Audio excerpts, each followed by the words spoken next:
All right, tonight what we're going to talk about is herbal roots.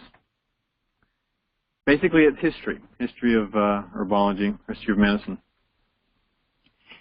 To start with, I guess we have to go back to our most furthest, I guess, what we'd say, the oldest evidence we have of usage. And archaeological diggings with the Neanderthal man has turned up a burial site where the body had surrounded the body with flowers. And they identified those flowers, and all of them had been medicinal plants. Plants that we still use today in medicine. And so, talk about a long-standing history of usage. We're talking millions of years that these herbs have been used. And so as far as the safety of herbs is concerned, if you've used an herb that long, I doubt after a million years you're going to find something else wrong with it. And so herbs are really safe just because they've been around a long, long, long time. Now, we look at the Neanderthal man and we go, where did he learn it? Who taught him? Did he go to school? Well, what's the deal? Well, I think what's happened there is that he just had a natural instinct of what plants were good for him and which ones weren't. Because there's so many plants out there. If you've ever gone out there and just tried to decide what was good and what wasn't, it'd be very difficult. But animals do it all the time.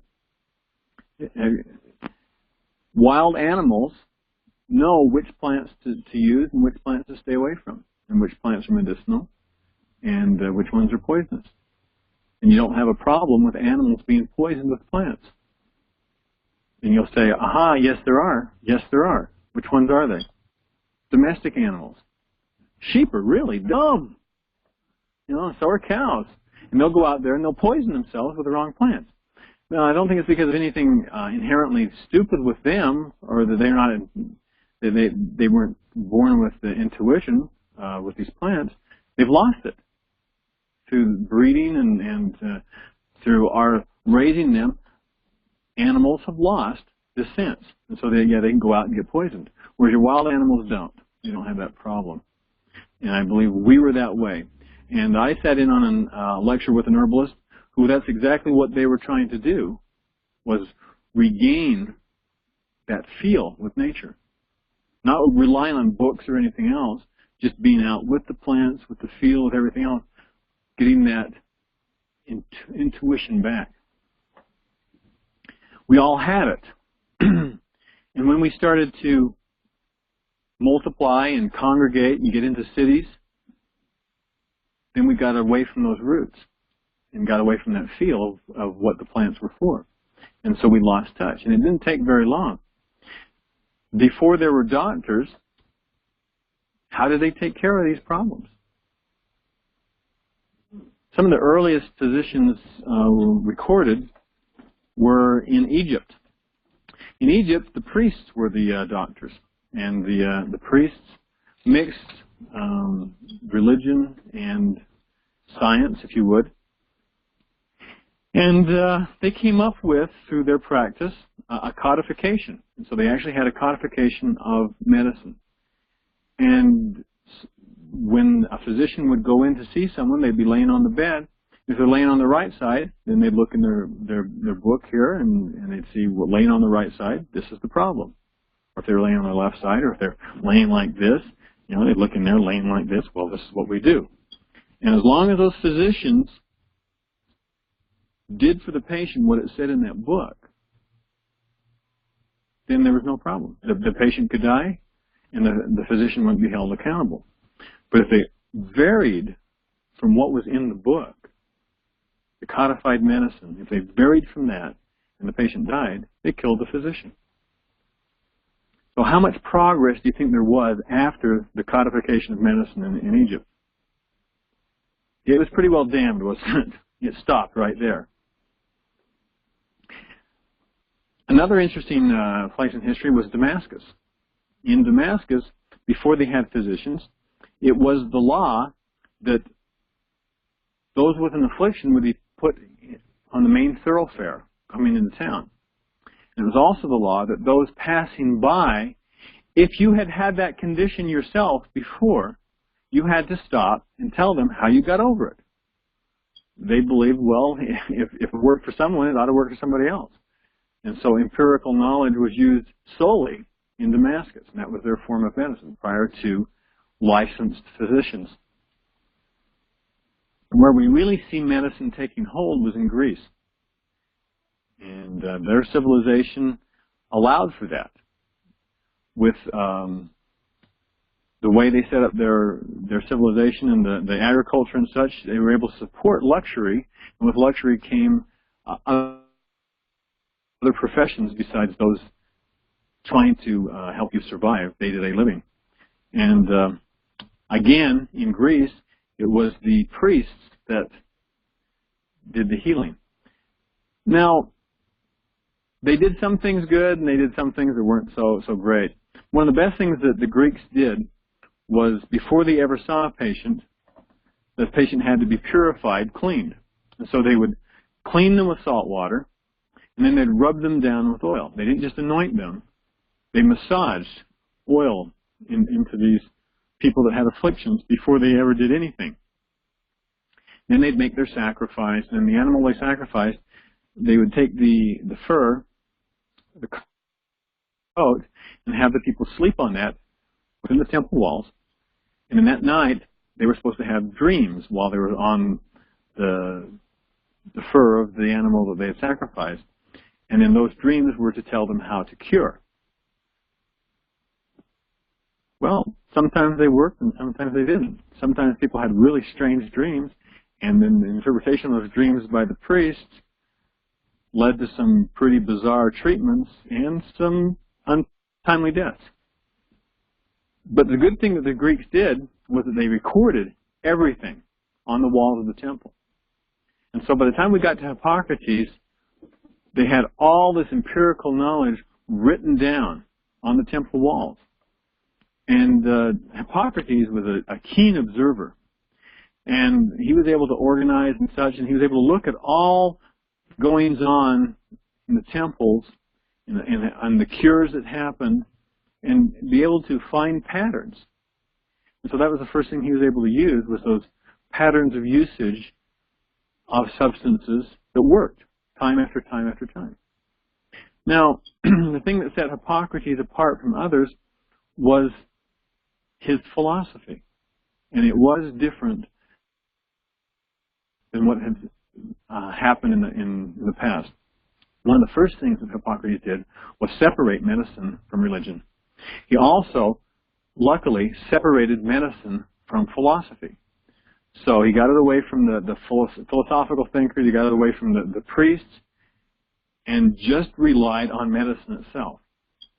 And his ideas stand today. I mean, he is the father of medicine because his principles were absolutely correct. One of the first things Hippocrates said was, first, cause no harm.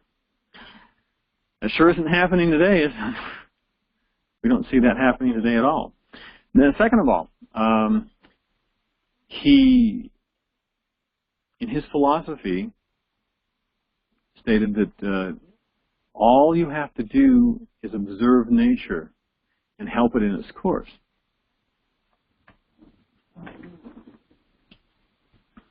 Like I mentioned, he was a keen observer of nature, and he was able to observe that the body has an inherent ability to move towards wellness. No matter what the circumstance, the body is going to move towards wellness. And so all we as natural practitioners have to do is observe what the body is doing and help it out in its course. And so that is what set him apart.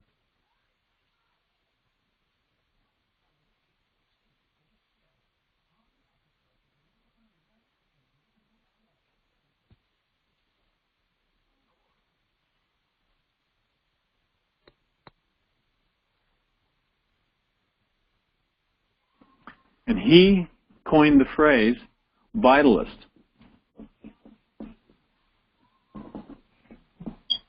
He said the body had a vitalistic approach to life. Now another man, at the same time a philosopher, by the name of Democritus, he said, no, that's not the case at all. He said it's like religion. You can't see it, you can't prove it, therefore it doesn't exist. He says, natural course.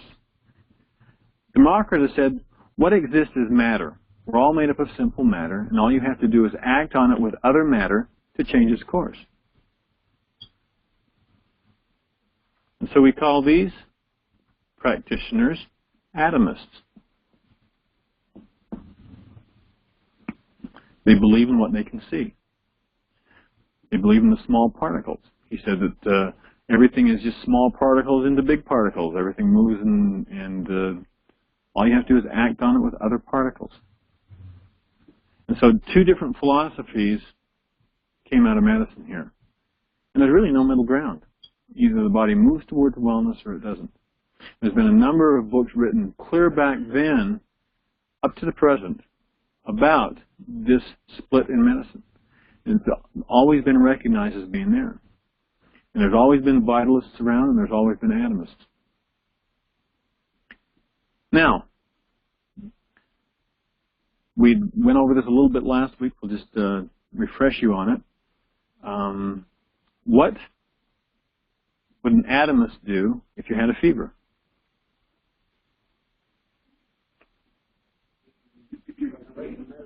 They would stop it, yeah. Okay, they'll give some aspirin, and then stop the fever. Because it's in their philosophy, isn't it? They believe that you're simple matter, and you can just act on it with other matter. You can act on it with this matter to change its course. And so they become in control.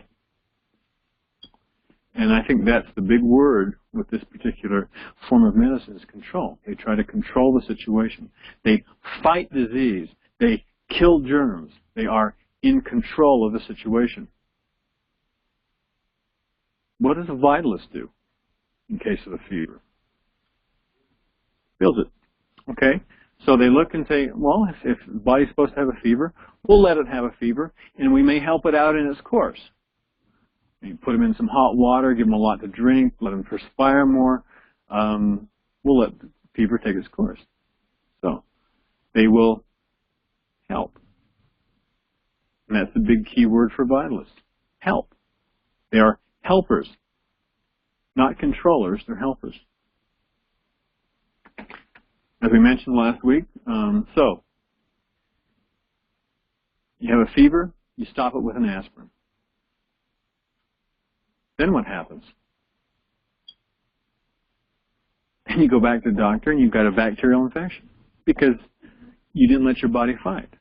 And your doctor says, oh, look, your immune system is not working. You've got a bacterial infection. We better give you an antibiotic.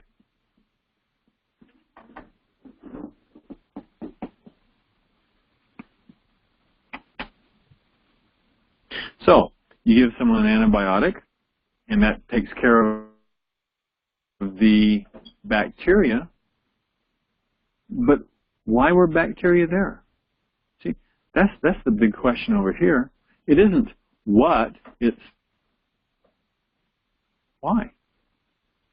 Yes, we recognize that there was bacteria in your body. Now, why was there bacteria in your body? And we, as vitalists, recognize that we did something to invite that bacteria in. The best way to explain this would be to draw you a picture. Now, I was an art major for one semester. Because then, after a semester, I figured out I couldn't draw. But this is New York. Now, does anybody remember the New York garbage strike? Generally when I ask that, people go, what garbage strike?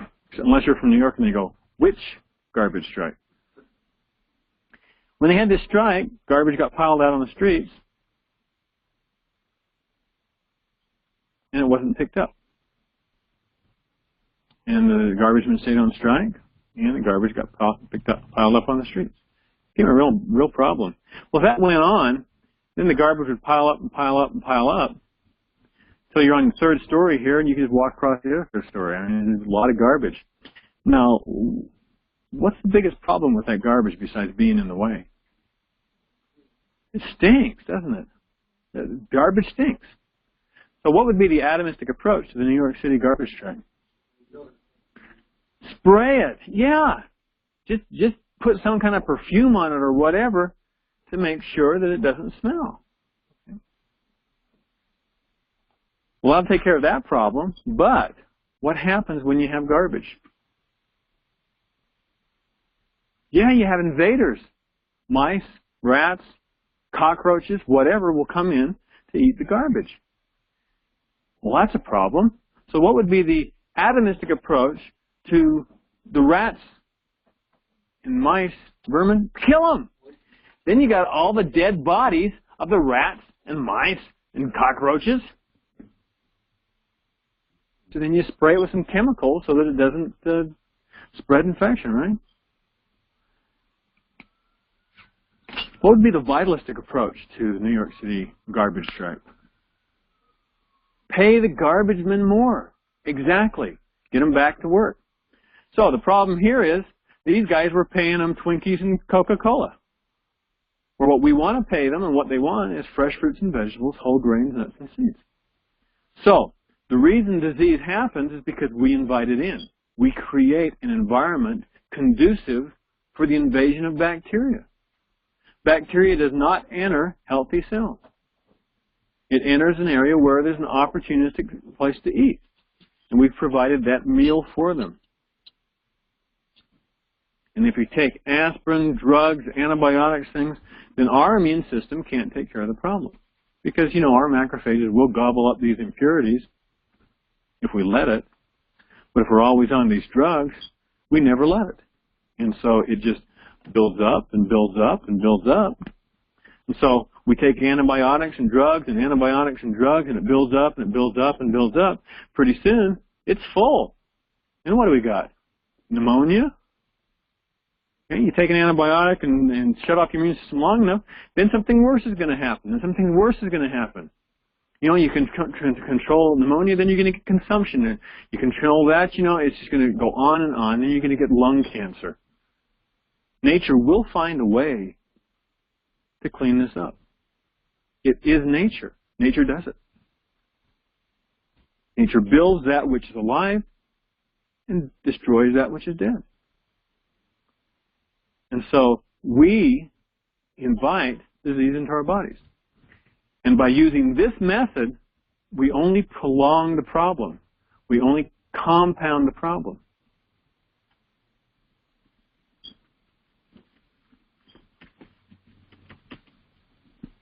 This is what Hippocrates recognized, and this is the way he went about to treat. Was observation, see what nature is trying to do, and help it out in its course to making things right. Whereas these people have always tried to control the situation.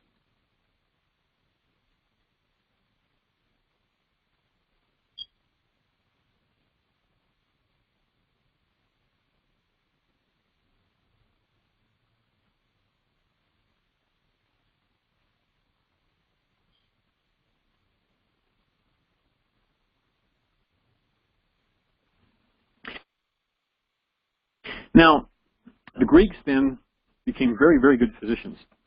And when the Romans conquered Greece, one of the things that they won as a prize were Greek physicians. And so they took the Greek physicians back to Rome. So all the physicians in Rome were Greek. Romans didn't seem to have a clue as far as medicine was concerned, and so that was a great prize for them. And some of the greatest Roman physicians were Greek physicians that were slaves. The Roman armies, one of the reasons that they were able to go a-conquering and conquer the world is because of their wonderful support system. The army would go out, and their supply lines would keep them supplied with food and medicine. When they were going out for a long siege, they would take seeds, and they would plant their food, and they would plant their medicine. And so the Romans were the ones that really spread medicinal herbs throughout the Mediterranean area. And they'd go on those campaigns and they'd grow their herbs because they knew that once the fighting started, they would need to have these herbs. Okay. Now, at one point in the Roman Empire, it said that they didn't need any physicians at all. That their physicians were such good teachers that they were able to instruct people how to take care of themselves, and through keeping healthy, there's no need of a physician. You remember we talked about the Greeks bathing the patient first? Well, Romans took that, you know, the Greeks having the baths for cleanliness and the gymnasiums for exercise, which were always connected with physicians in Greece. Romans just took that a step further, didn't they? And Roman baths were gaudy. I mean, when they had a bath, they had a bath. The whole community was invited, and they all jumped in, you know, same clothes. And, I mean, it was just a big party, which, because of that going overboard on baths, then the Christian church, when they took over with the fall of the Roman Empire, then did just the opposite. And so during the Dark Ages, no one had baths. Nobody bathed. Queen Victoria was radical. She had 2 baths in her lifetime. She bathed. People did not bathe. So, with the type of condition like that, is there any wonder that they had these communicable diseases that just ravaged Europe? What got rid of these diseases? What got rid of the plague? Where did the plague come from? Where did all these communicable diseases come from that just killed off Europe?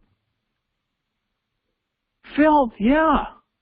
Yeah, you know, that's why when you walked with a lady, she walked on the inside, you walked on the outside, because the canopies protected her, and then you got what was thrown out the windows. I mean, they just throw their sewage, throw their garbage, throw anything out the windows. The living conditions in Europe were filthy, and that's why they had disease. Tetanus, okay? What got rid of tetanus? Vaccinations? No. Tetanus was 99% gone before the vaccination ever came out. What got rid of tetanus? The automobile. That's what got rid of tetanus. You see, when you have cobblestone streets and you have horses going along leaving their drops, horses don't leave drops, they leave piles, leaving their piles, and it gets between the cracks of the cobblestone and it stays there, and then you have undernourished boys with cut feet running through that, you get tetanus. Dr. Mendelsohn, in his book, How to Raise a Healthy Child in Spite of Your Doctor, he was a pediatrician in Chicago. In his practice, he didn't see one case of tetanus. There's no such thing as tetanus. Not with a healthy society. Where he saw tetanus was on the other side of town in the slum area. That's where he saw tetanus.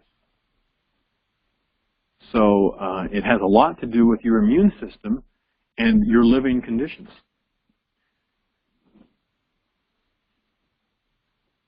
Now,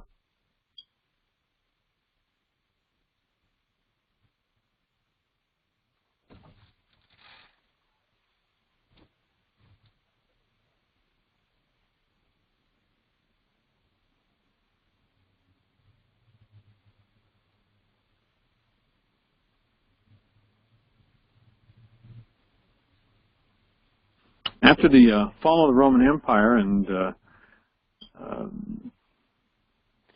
the practice of medicine pretty well diminished as far as herbs were concerned, how did herbs survive? Because what we see is that the physicians after that started using really strange things in their practice.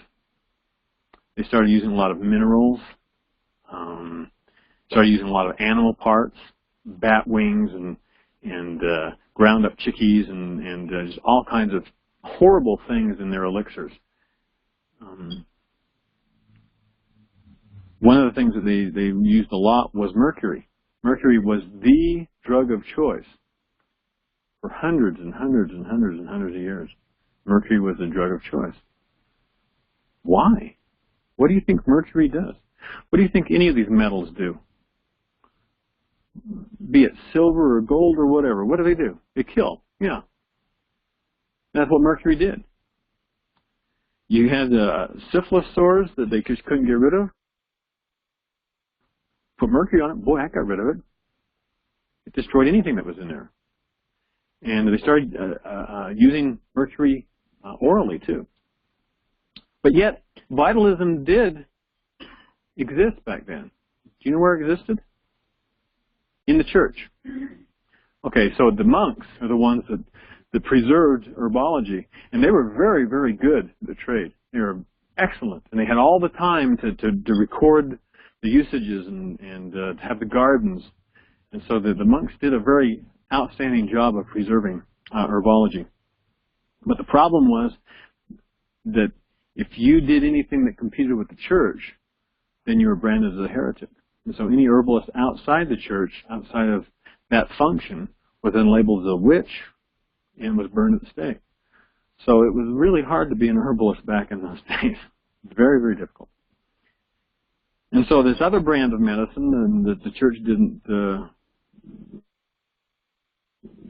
mess with because it was so far off that it wasn't competition anyway. And it became the popular medicine of the day to control situations. And basically they found the strongest herbs, they found the most powerful substances to control. And that was the whole name of the game, to control, to do for the body. And they forgot all about these vitalistic principles that Hippocrates had taught them.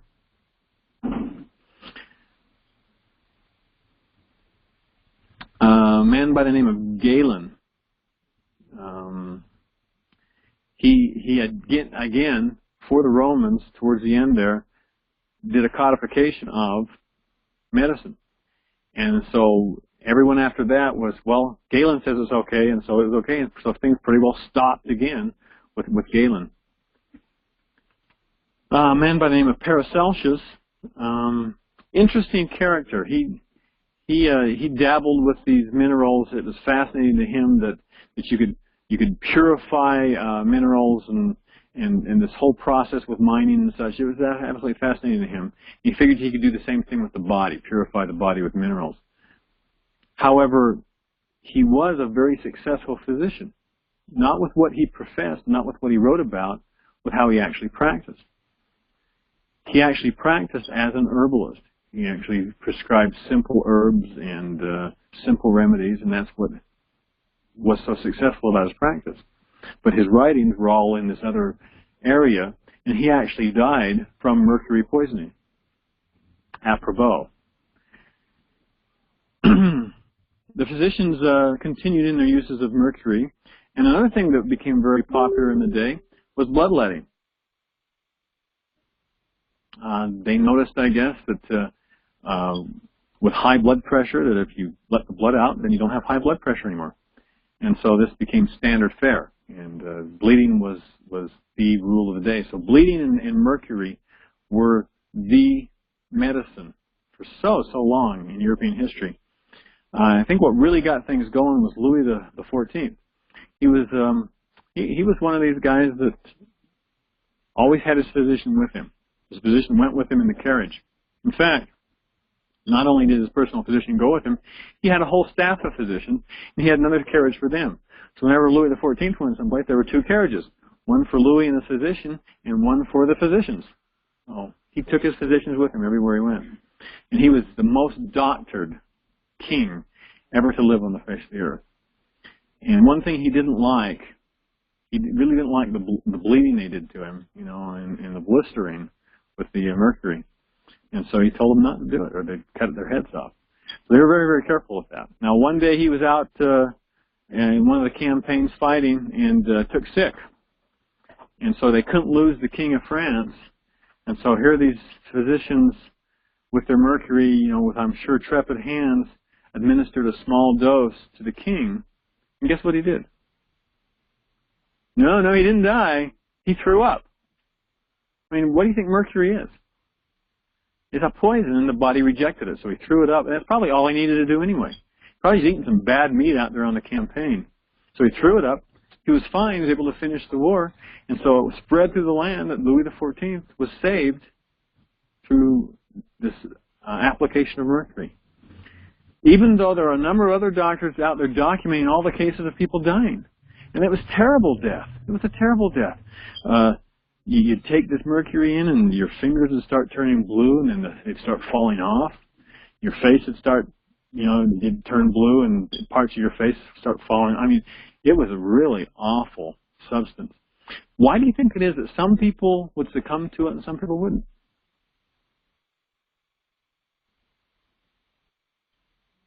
Perhaps it's something to do with your GI tract. Maybe some people have been eating a lot of pork that was undercooked, and that got in there and drilled holes through the intestines and made passageway. So when you took mercury, boom, right into the bloodstream. Or gastric ulcers or something like that. So a lot of it has to do with the integrity of the GI tract. Maybe the mercury would be able to be taken and passed through healthy people.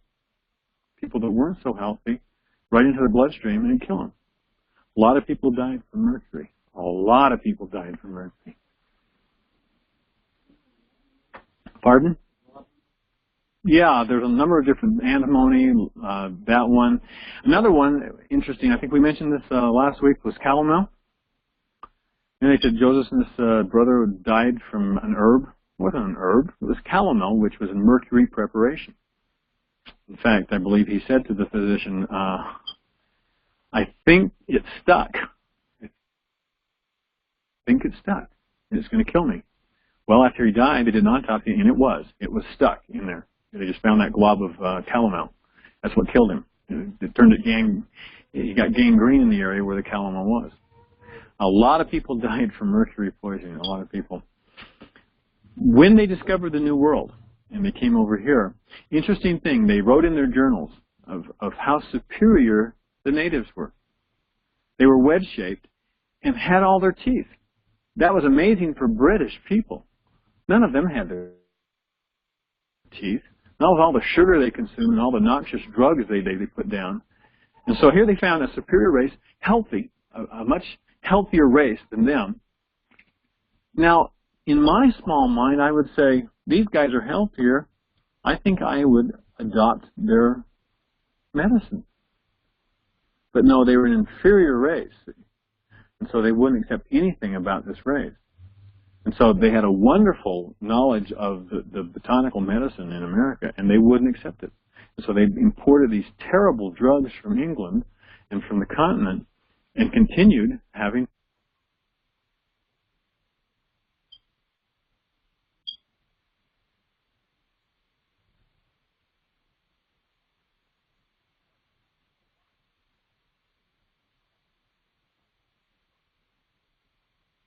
how many people survived that came over?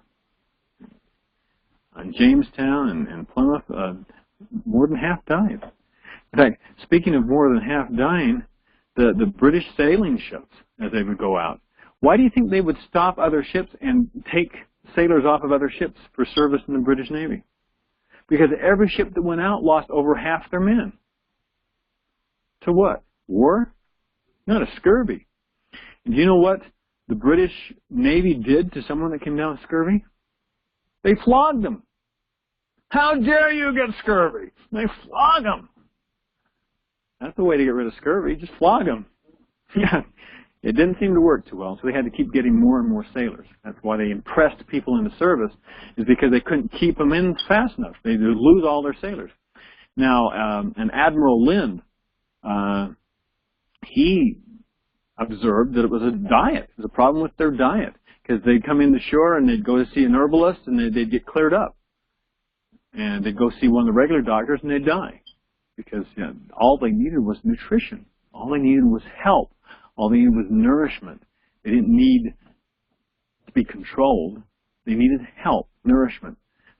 And so he went to the Navy and said, okay, this is the problem. You need to feed your sailors better. No, no, no, they're the best fed sailors in the world.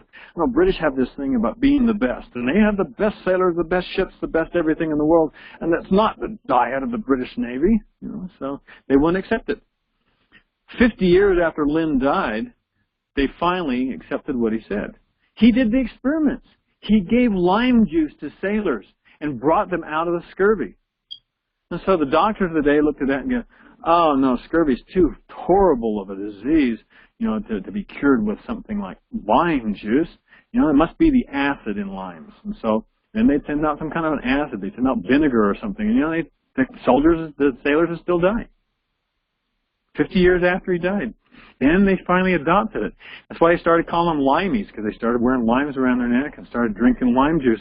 It was issued to them then after that. And then they got rid of scurvy. Just simply giving them a better nutrition. If these guys would just realize that today, it only takes nutrition. Do you know there's not one study out there showing that improving nutrition interferes with any of their programs? Yet they don't seem to adopt it. So here we are in America with this wonderful flora that would save the colonists. And instead, they bring this medicine in. And what happens? The plagues that were in Europe, they were trying to escape from Europe, came over here. And they couldn't escape from here. And they would wipe out entire villages and wipe out cities. Half of a city would go down to yellow fever. Why? What was the problem in America? Same problem was in Europe. You know, that wasn't a problem until they got here. They brought the problem with them. What was the problem? They polluted the environment. You know, you can only walk around in your own poop so long before you're going to get sick. And that's exactly what's happening. You dump it in the water, then you drink the water, and what do you think is going to happen? And that's exactly what happened. Those were the diseases were coming from, was just filthy conditions. And when the filthy conditions were cleared up, the diseases went away. That's all it took. Building sewer systems and stop wallowing in our mire. That's what cleared up disease.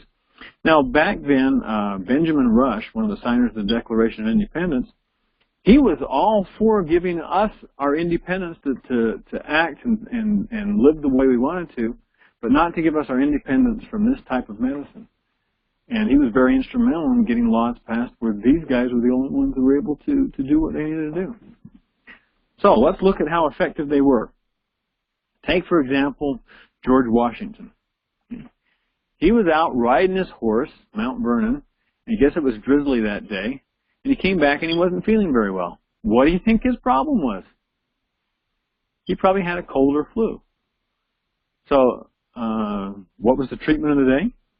They bled him. They gave him a good bleeding. I guess they took a pint of blood out right up first. And that didn't work, so the next day the doctor came. And the first thing he did was took some blood out, and he still didn't feel better. So they gave him a mercury plaster. That didn't work, so they gave him a dose of mercury and purged him and got him to vomit and the diarrhea and everything. That didn't work, so they gave him another plaster on his head and back of his neck. They plaster on his chest, and more mercury, more bleeding.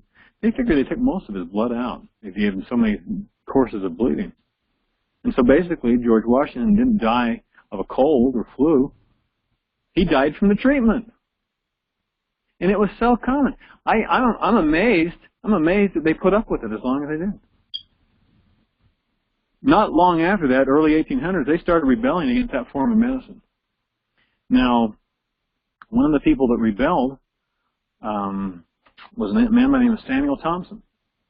He learned from a woman that had learned from the Indians. Now, that wasn't in the writings because, I mean, to learn from a woman, that's bad enough, but then to learn from Indians, that's another thing.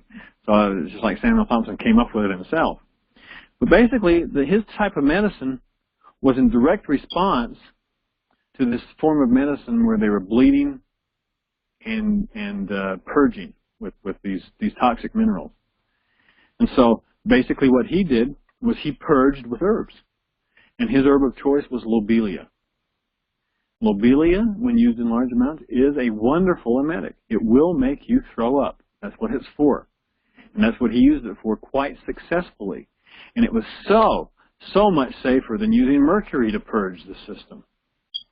And then afterwards, after he purged the system, then he restored the person's vitality with cayenne pepper. So basically, with lobelia purging and then cayenne to restore the energy, that was his form of medicine. And he was very, very successful. In fact, in some instances, it was the perfect scientific study. The regular doctors had their city they were working in, where they came down with the yellow fever. And then Samuel Thompson was in his city, where he was the doctor. He saved everybody in town. The town where they used standard medicine, they lost 70% of the population. Now, what would you do back then? If you saw that happen, wouldn't you say, gee, I think these guys don't know what they're doing? No, there's always been this faith in medicine. And it doesn't matter how many things are going on, you still believe in what they say. Samuel Thompson, unfortunately, ended up in New York, where the laws have always been contrary to vitalists, even clear back then. He landed in jail, and he had to spend a winter in jail. And when he finally got out that spring and went to trial, because see, they put him in jail because he killed a man with lobelia. Well, when he was brought to trial, the first person that testified against him was the man he killed. Finding out that not only did he not take lobelia, he also didn't even get it from him. It was just somebody that had heard Samuel Thompson speak. And so Samuel Thompson sued the doctor. And that didn't work. And so here he is, destitute, without money, knowing that he's been helping all these people. So Samuel Thompson did the only thing that a true-blooded American would do. He became the first Amway distributor. I'm being facetious, but I mean, he was the first multi-level marketer in the United States. Basically what he did is he says, I can't get anywhere with medicine, the laws and things the way they are, so I'll go patent my medicine. So he went to the patent office and took out a patent for his form of medicine, sold it for $25 to be able to use his type of medicine, and then I think charged $2 for the book, and then they had to buy the herbs from him. And it spread like wildfire, just like Amway, just like any of these multi-level companies. He was an entrepreneur. And so being an entrepreneur, that's what turned things around. And people said, hey, we've got an alternative. You guys with your bleeding and your mercury, go away. And so that profession diminished as this one became quite prominent. And in many, many places, there were more Thompsonian doctors than there were the regular ones. Now, one of his followers, Dr. Skelton, that's a nice, Dr. Coffin. Nice name for a doctor. Dr. Coffin went over to England and took Thompsonian medicine to England. You think he was accepted? No way. Over in London, they're going, herbs? We did that about 400 years ago. Herbs, So he said, well, the people in London don't want it. I'll go out to the suburbs. Now, in the suburbs, the Industrial Revolution was taking place, and so all these people were coming in from the farms into the cities to work in industry. So they weren't that far removed from herbs. Herbs have always been in the country. And so he started talking, and people were going, oh, my mother used that. My grandmother used that. I used that. And so he became very popular. And he was a real showman. I mean, he'd come in there and he'd go, now, I don't want to say anything bad about the medical profession, but let me tell you, and he'd take his coat off and people would clap, he'd roll up his sleeves and he'd just blast the medical profession. And he got things really moving in England. And then one of the herbalists over there saw how excited people were getting. This was Dr. Skelton, another nice name for a doctor. And he said the problem with Thompsonian medicine is not refined. So basically, he started a society where they had to go to school for 4 years to learn herbal medicine. So he started the medical herbalists in England. They still exist today.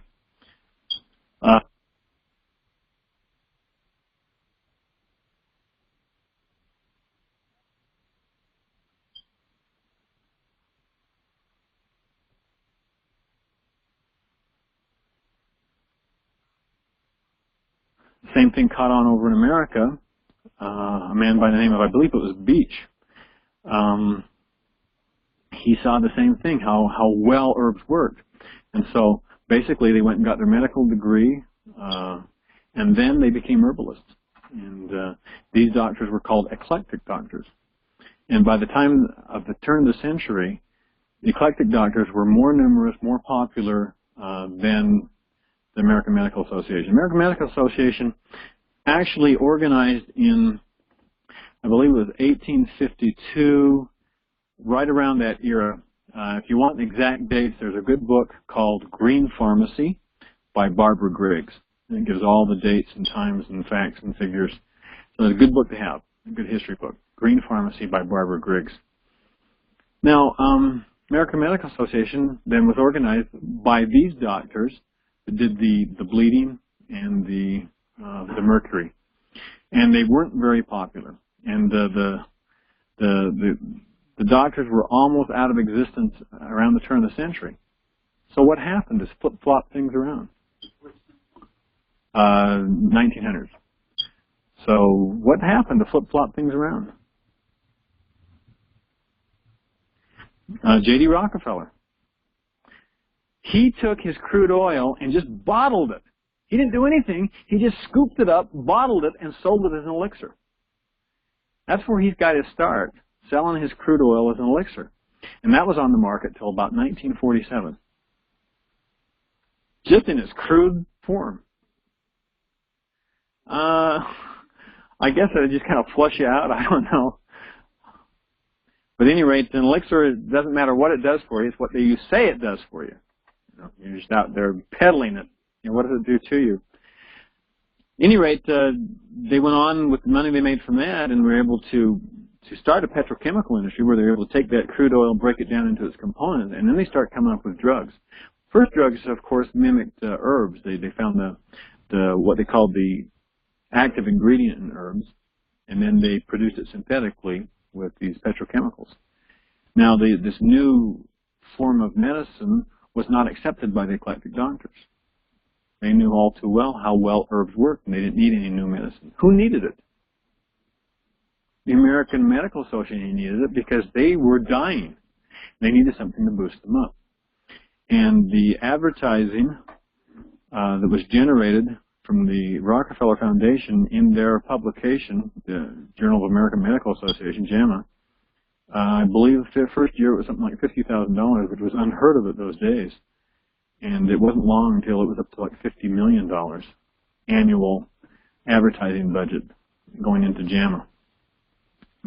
Now, if your medicine is correct or not, if you've got that much money behind you, it's correct.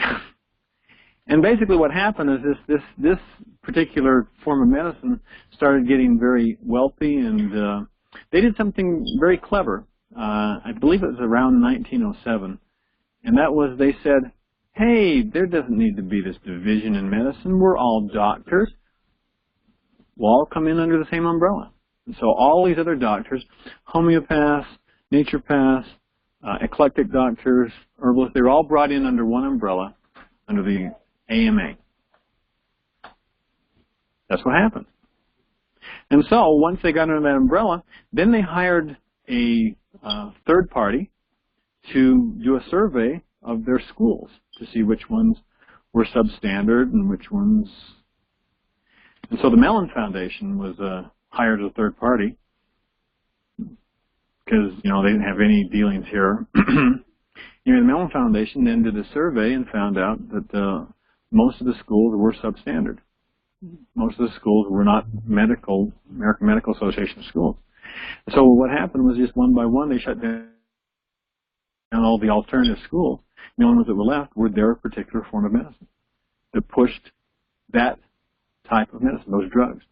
And the last one was shut down in 1930. So that's what happened. It was political. It wasn't that these drugs were better than herbs. It's just politically they made it that way. Okay. Now, we get to the point of all those schools have been closed down and herbs aren't being used anymore. And so what happened in the 30s and 40s? Herbalism pretty well died. I mean, you always had them out in the country. You know, you always had these herbalists out there in the sticks and the curanderos on the border and you know, healers. They've always been around, but you didn't hardly hear from them very much. And there still was an herbal school, and that's the one Dr. Christopher went to. He went to Dominion Herbal School in Vancouver, British Columbia. He went there just after Jethro Kloss had graduated. And that's where he got to start in herbalism. Interesting thing about Dr. Christopher, he wrote his first book on health in 1939 called Just What is the Word of Wisdom. And then was working in a health food store in the early 40s, and he was drafted in the Army because he was working in a health food store. He was well over age to be drafted. He had 2 families he was supporting. He had been divorced, and so he was supporting 2 families. And they drafted him because he worked in a health food store. They were scraping the bottom of the barrel. He was drafted as a medic into the Army. He was stationed at Fort Lewis, Washington. And at Fort Lewis, he was under a man by the name of Colonel Shoemate. He was a dermatologist that was drafted out of New York. And he didn't want to be there any more than Dr. Christopher wanted to be there, but he was in charge of all the dispensaries. And every week he'd get dispensary heads together and give them instruction. Well, this one week he brought in this case where the soldier had acquired, I guess is a good term, contagious impetigo contagioso there in the Army. And they had tried everything. They'd used chemicals, they'd used surgery, all kinds of drugs and such, radiation to try to get rid of it. They could not get rid of this. And so he just brought the soldier in just to show them that every so often he came up with an incurable case, which I find odd because they come up with incurable cases all the time. But anyway, they had this case, and Dr. Christopher said, well, gee, that's an interesting case, but nothing's incurable. And I guess that was the last straw. You know, it's bad enough having to be in the Army, you know, with being a professional, but having to deal with these quacks, you know, in charge of dispensaries. He wheeled on him on Dr. Christopher and said, with some of your blankety-blank herbs, I would suppose. And Dr. Christopher said, yes, and so the challenge was up. And he was given a week to get rid of this impetigo with his herbs. And so he had a friend dig down in the snow and find some black walnut under the snow that had fallen and deteriorated there. And he got that and made himself an extract and covered the man's head with a bandage and soaked that with the black walnut and then put a little kind of a cast on there and just kept it wet 24 hours a day with his black walnut. And when they met together the next week, you know, everybody was there, you know, going to really make fun of this herbalist, you know. And so he takes it off, and the whole scab came with it, like an inch of scab. And he was like clean as a baby's bottom, you know, a little bloody but clean, and it didn't come back. Colonel Shoemate was so impressed that he allowed Dr. Christopher to practice his herbs in his dispensary. Anything he wanted in his dispensary, kind of an experimental thing. And so Dr. Christopher was the only practicing herbalist in World War II in the United States Army.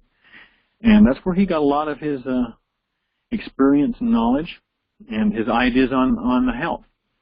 And one of the things that he was able to observe at Fort Lewis with his dispensary was all those soldiers that had asthma, sinus problems, hay fever, allergies, those types of problems.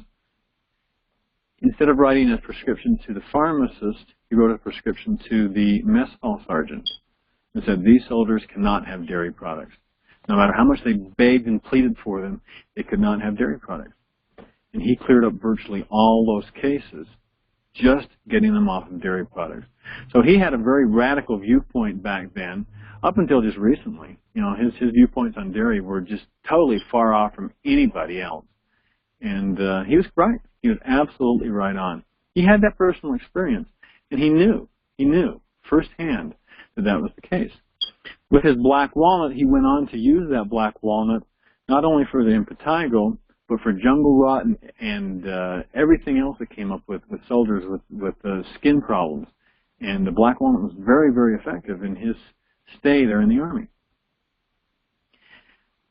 Today, wow, there's a lot of herbalists and a lot of herb schools and a lot of everything out there. It's become is starting to become popular again because it is very effective.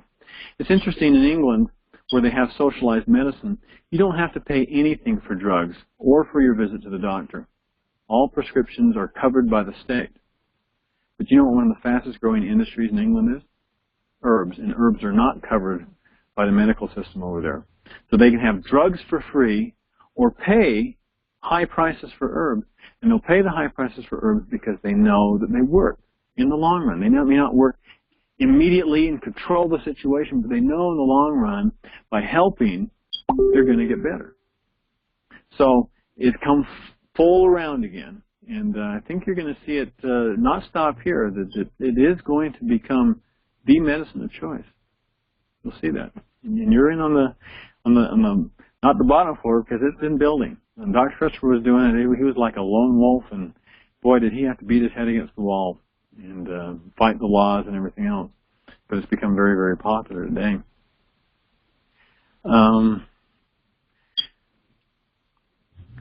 Going back, what can we?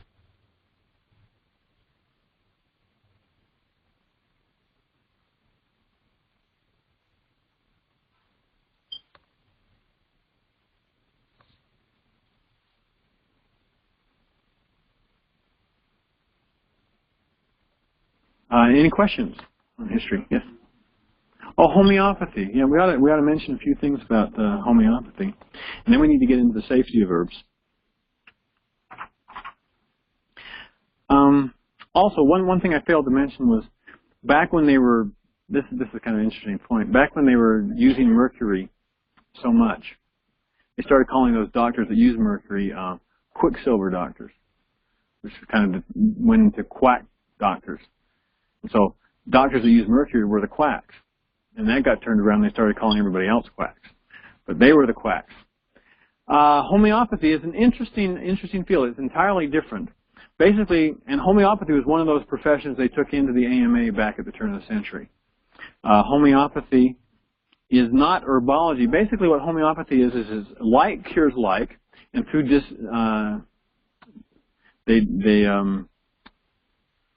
what's the term I want, Dean? Dilute. Through dilution. Through dilution, they get a stronger product. So let's take, for example, sunburn. Someone has a sunburn. What would you think would be the herb of choice for an herbalist on a sunburn? Aloe vera, right? To cool the sensitive tissue. For homeopaths, it would be cayenne pepper. See, they take something that burns. That's what the sun did, was burn. And they'll take cayenne, and that's the herb that they'll use in homeopathy. But they'll take that herb and they'll dilute it out till they'll take a little bit of cayenne in a quart of water, then they'll take a little bit out of that quart of water and put it in another quart of water, see, and then they dilute it out till there's really nothing there.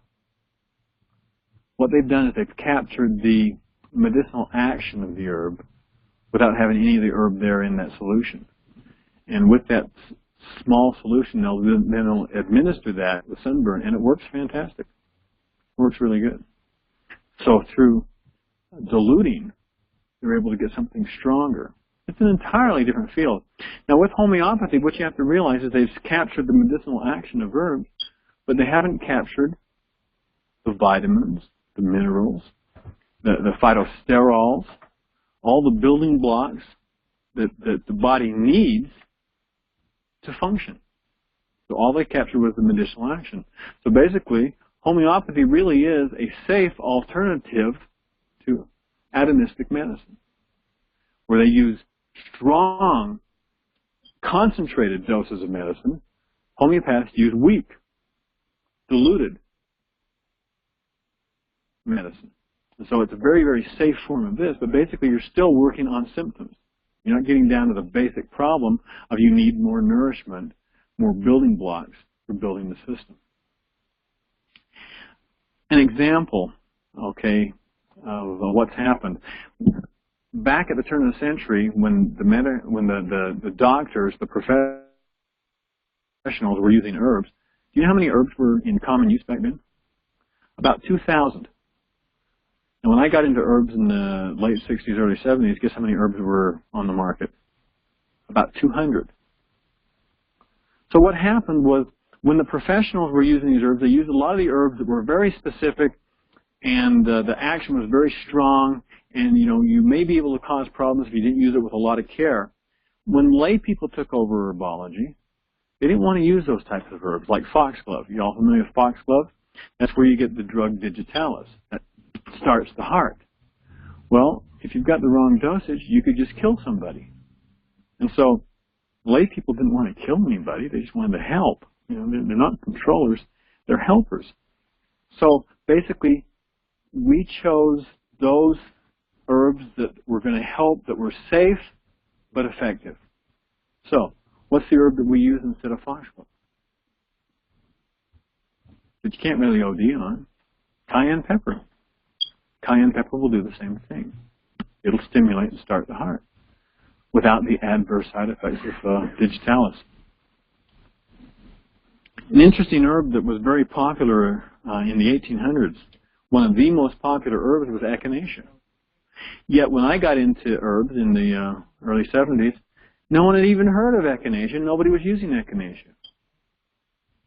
What happened to echinacea? It was so popular. What happened to it? I mean, people saw that it worked, and it worked fantastic for so many conditions.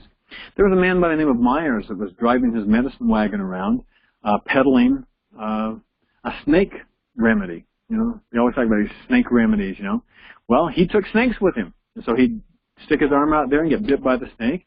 Then he'd take his snake remedy and he wouldn't die. And people would go, hey, your snake doesn't have any poison. He'd go get your snake. Go find a snake. I'll get bit by that snake. It doesn't matter, And he would drink his potion and it would work. It was secret, but they finally found out what it was. It was echinacea.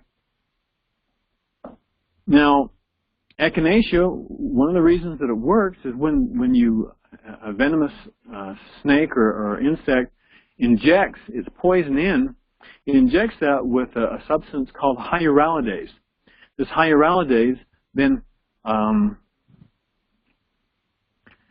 your cells are held tight together with a substance called hyaluronic acid. And this hyaluronic acid is what kind of keeps things integral, keeps things together. Hyaluronidase comes in and destroys hyaluronic acid so that the poison can spread through your system. Echinacea strengthens and stimulates the production of hyaluronic acid. So it counters the hyaluronidase. Works very well, really. Echinacea has a lot of other uses, but it has so many uses that the medical profession said, no way. See, because they believe that there's thousands and thousands of diseases, and each disease is very specific. And they said, if anybody has a remedy that cures everything, then it probably doesn't cure anything, because every disease is specific and needs its own medication. Well, echinacea cured so many things, they didn't think it was valid. So, one of the things that this new science, quote unquote, this medical science did, was they took this very popular herb echinacea, and they chemically took it apart and tested every substance in echinacea. And there was nothing in echinacea that was antibacterial. So science proved echinacea didn't work. What if you lived back then and you were using this herb and saw that it worked on a daily basis, and then science came out and said it's bogus? What would you do? I know what I do. I think science is wrong, but back then they went, oh, science has proven it wrong. It's bogus. It was just all in our heads. We won't use it anymore. And it's like echinacea was way up here in sales and just kaboom. When science proved it wrong, it was unpopular. It wasn't until the 1950s when they discovered our immune system, like Columbus discovered America. I mean, it was always here, but he found it. Well, they found our immune system, and then they found out why echinacea worked. One of the reasons it works, it has mucopolysaccharides that are very heavy molecules that mimic poison. So basically what happens when you take echinacea, your body thinks you've been poisoned. And so the macrophage, remember we talked about macrophages last week? The macrophages increase in number and activity when you take echinacea in response to being poisoned. Well, since there is no poison in echinacea, they've done all kinds of tests on echinacea, and there is no toxic level for echinacea. It is one of the safest herbs. It's almost inert. You can't take too much echinacea. You can't overdose on echinacea. However, these mucopolysaccharides, with this heavy weight, have tricked the body and stimulated the immune system into response. So with this stimulation, then your body's own immune system can take care of a myriad of diseases, and that's why echinacea was, they said it cured this, and this, because it basically just stimulated the immune system, and the body cured this, and this. The body has an amazing ability to heal itself if given the right environment, and echinacea is one of those things that can stimulate the body into action. Now, would you want to use echinacea? Would you want to stimulate the body if it doesn't have the proper nutrients to build immune cells? How do you build immune cells? Fresh fruits and vegetables, whole grains, nuts, and seeds. That's how you build any part of the body, and that's how you build your immune system. And so if you've got somebody on that type of regime, yeah, stimulate them with echinacea. When there's something going around at school, when measles are going around or something, we just give our kids big doses of echinacea and send them off to school. They're fine. And you can do that. You can trick the body for about 6 days. Then the body says, this isn't poison. And so you're not stimulated anymore. So you just go off of echinacea for 6 days. Then you return to it, and the body goes, oh, I've been poisoned. So we can keep tricking our body. You just have to have a little break there. One of the herbs that we could use in between would be maybe calendula. Calendula also is very good for the immune system. We could use maybe astragalus. We could use a myriad of herbs. Red clover. We could use garlic. Garlic's a wonderful, wonderful stimulant for the immune system. In fact, all of these diseases back then, and even when they came up with antibiotics, anything they use an antibiotic for, you can use garlic for. Garlic's a wonderful antibacterial product. And the nice thing about garlic is it doesn't destroy the flora in your intestines. So it's very friendly to you, will do its work, and actually, garlic also stimulates the immune system. So that's how that works. And these herbs are very, very safe. Now,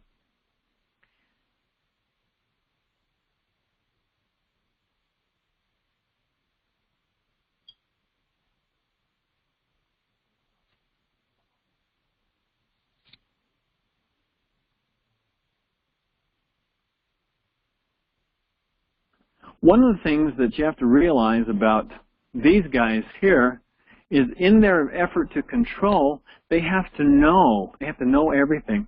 And so as far as herbs are concerned, it's not so easy to know them, not so easy to experiment with them. So what they'll do is they'll take these herbs to show that they're not safe, and they'll break them down into their chemical constituents. And then they'll test those chemical constituents and then say, well, see, this herb's unsafe because it has this chemical in it. For example, let's take, this is taken from, let me give you what we're getting this from, Critical Reviews in Toxicology, okay, 1977, edited by Leon Goldberg, et cetera, et cetera, et cetera. James Duke, the author.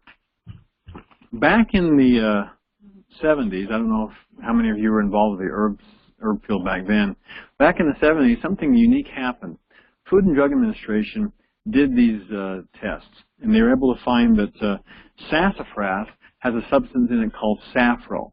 And 1,950 milligrams of safrole injected into mice created an LD50, which means a lethal dose 50, means half the mouse population died when given this much safrole. And so they looked at that and said, well, safrole is a very dangerous thing. And so safrole is in sassafras, and so they took sassafras off the market. There was a time you could not find sassafras anywhere in the United States. The FDA was so effective in stopping sassafras. At the same time, you could buy heroin on any street corner in America, but they got rid of sassafras. Sassafras was a dangerous one. The interesting thing was that you could go into any drugstore and buy safrole. Now, the tests were done on safrole. Yet they said safrol's in sassafras, and so they took sassafras off the market for health food stores, but they left safrol in drugstores, and you could buy it without a prescription. You just go into a drugstore and ask for safrol. Where do you think the Food and Drug Administration is coming from? What you have to realize is that every plant on the face of the earth has something in it that's going to be toxic. For example, let's look at most plants have chlorophyll, yet 80 milligrams of chlorophyll injected will kill, get an LD50 on mice. Is there something wrong with chlorophyll? Not really. If so, then we would have to stay away from every plant on the face of the earth. Interesting thing, citrus has a whole paragraph of substances that could kill you. Citrus. Yet some of your herbs maybe only have one. There was an article came out in Associated Press. The headline read, "Natural risks said to outweigh man-made dangers put in food." And basically, what they say in this article is that these chemicals that they've found in these foods are more dangerous than the chemicals they're putting as additives to your food. And this article happened to come out just after the Alar scare, see? You know, and this is basically why they did this, was to defend Alar and other chemicals used in the food industry. So the Food and Drug Administration was organized to protect the public against unscrupulous drug companies. It's turned into be a government agency that protects unscrupulous drug companies from the public. So that's all the Food and Drug Administration does, is protect these large drug companies. And this is exactly what they're doing here. They have, I think we've been given a list of herbs that the Food and Drug Administration considers as being unsafe. That's table 2. Interesting thing about the herbs on this list, as we go down, the ones that I recognize here, the second one, I don't know of any herbalist that would ever take that internally anyway. Horse chestnut, that's an external application for sore muscles. Same thing with the next one, arnica. Arnica is not an internal application. It is for homeopaths, but then again, you're not taking arnica at all. You're taking a dilution where there's no arnica left, right? So that makes that fairly safe. But arnica is an excellent, excellent herb for sore muscles. But you know, any herbalist knows that you don't put it on cuts or anything. You don't put it inside the system. It's only an external application herb, and it works very well, arnica. Belladonna. How many herbalists use belladonna? Looks like something maybe the drug industry might use, but we don't use belladonna. Maybe homeopaths might use it, but we don't use it. Conium. I believe that's a water hemlock. Any of you use a hemlock? You know, I don't think so. Convallaria. Convallaria is kind of like digitalis. It starts the heart. And most of us don't use foxglove, and most of us don't use convallaria unless it's maybe diluted in a heart formula or something. But we sure don't use large doses of convallaria, which is lily of the valley. It sure is nice for the perfume industry, though. You know, so that's a good one. But as you go down here, most of these herbs we wouldn't use anyway. They've thrown some in there that we do use. Isn't it interesting? They've got vinca major and vinca minor. So, see, the herbs, periwinkle, you better not use because they're dangerous. But you can use all the vincristin you want, you know, chemotherapy. So they got chemotherapy from an herb.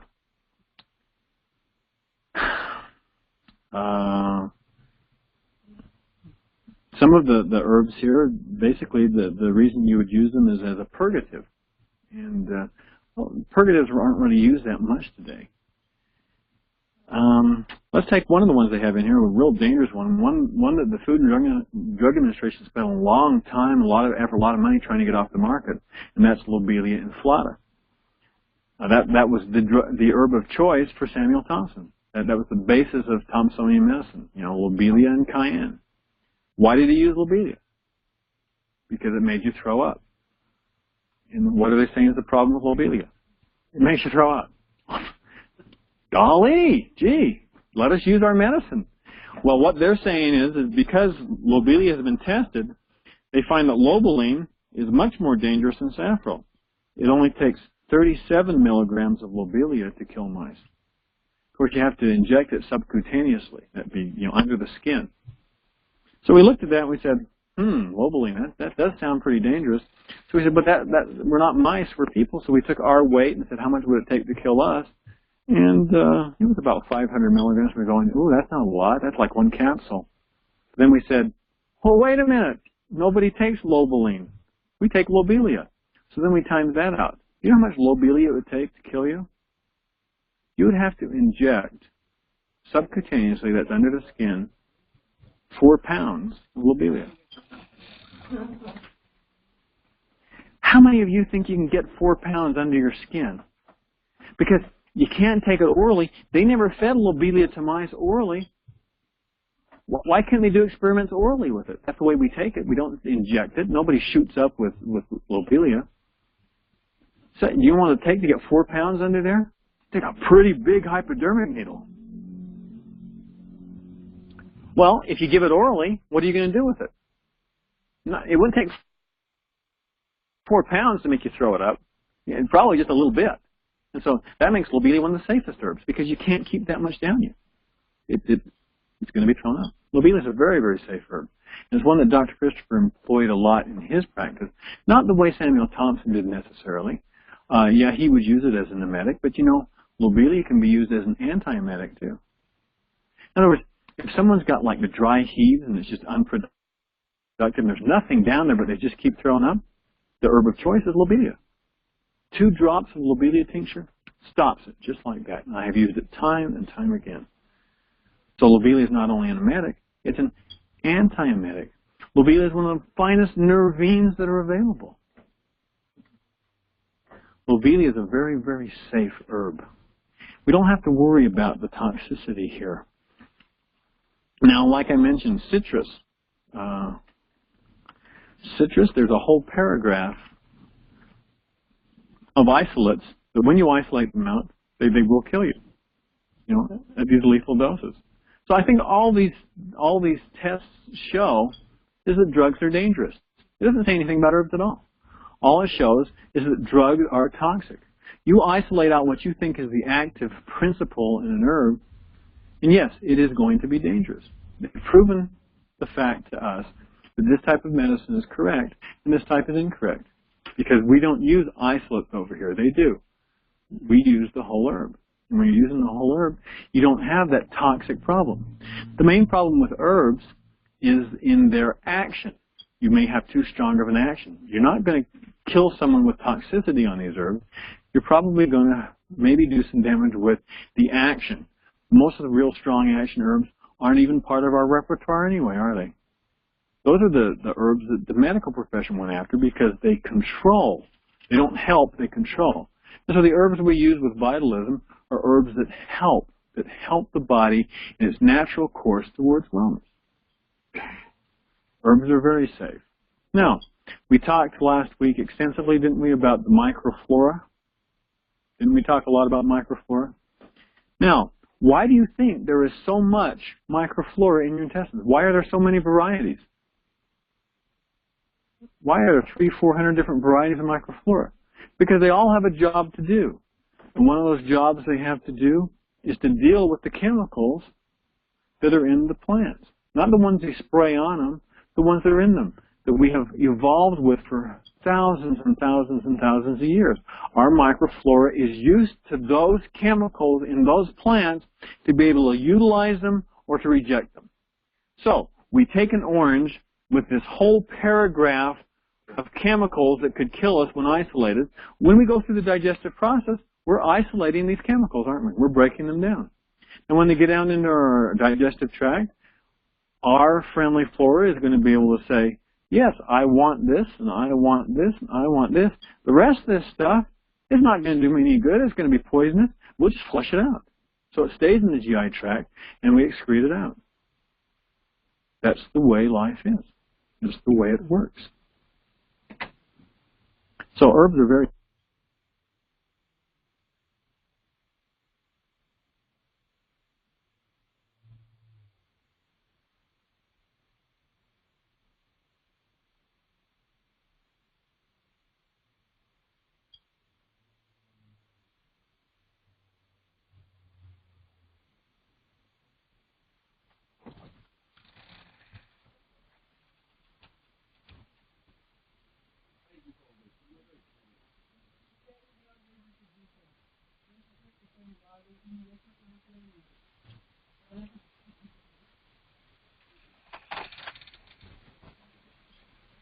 One of the herbs that the Food and Drug Administration has been working on lately is chaparral. And so there's actually it wasn't actually a ban, but the American Botanical Council had suggested a voluntary withdrawal of chaparral from the market. And some people complied and some people didn't. Some people thought this was ridiculous, but the Food and Drug Administration was definitely down on chaparral. So this interim period, the American Botanical Council had 5 gastroenterologists study chaparral. I can't remember how many months it was they studied it. And at the end of the study, they concluded that there was nothing in chaparral that could cause liver damage.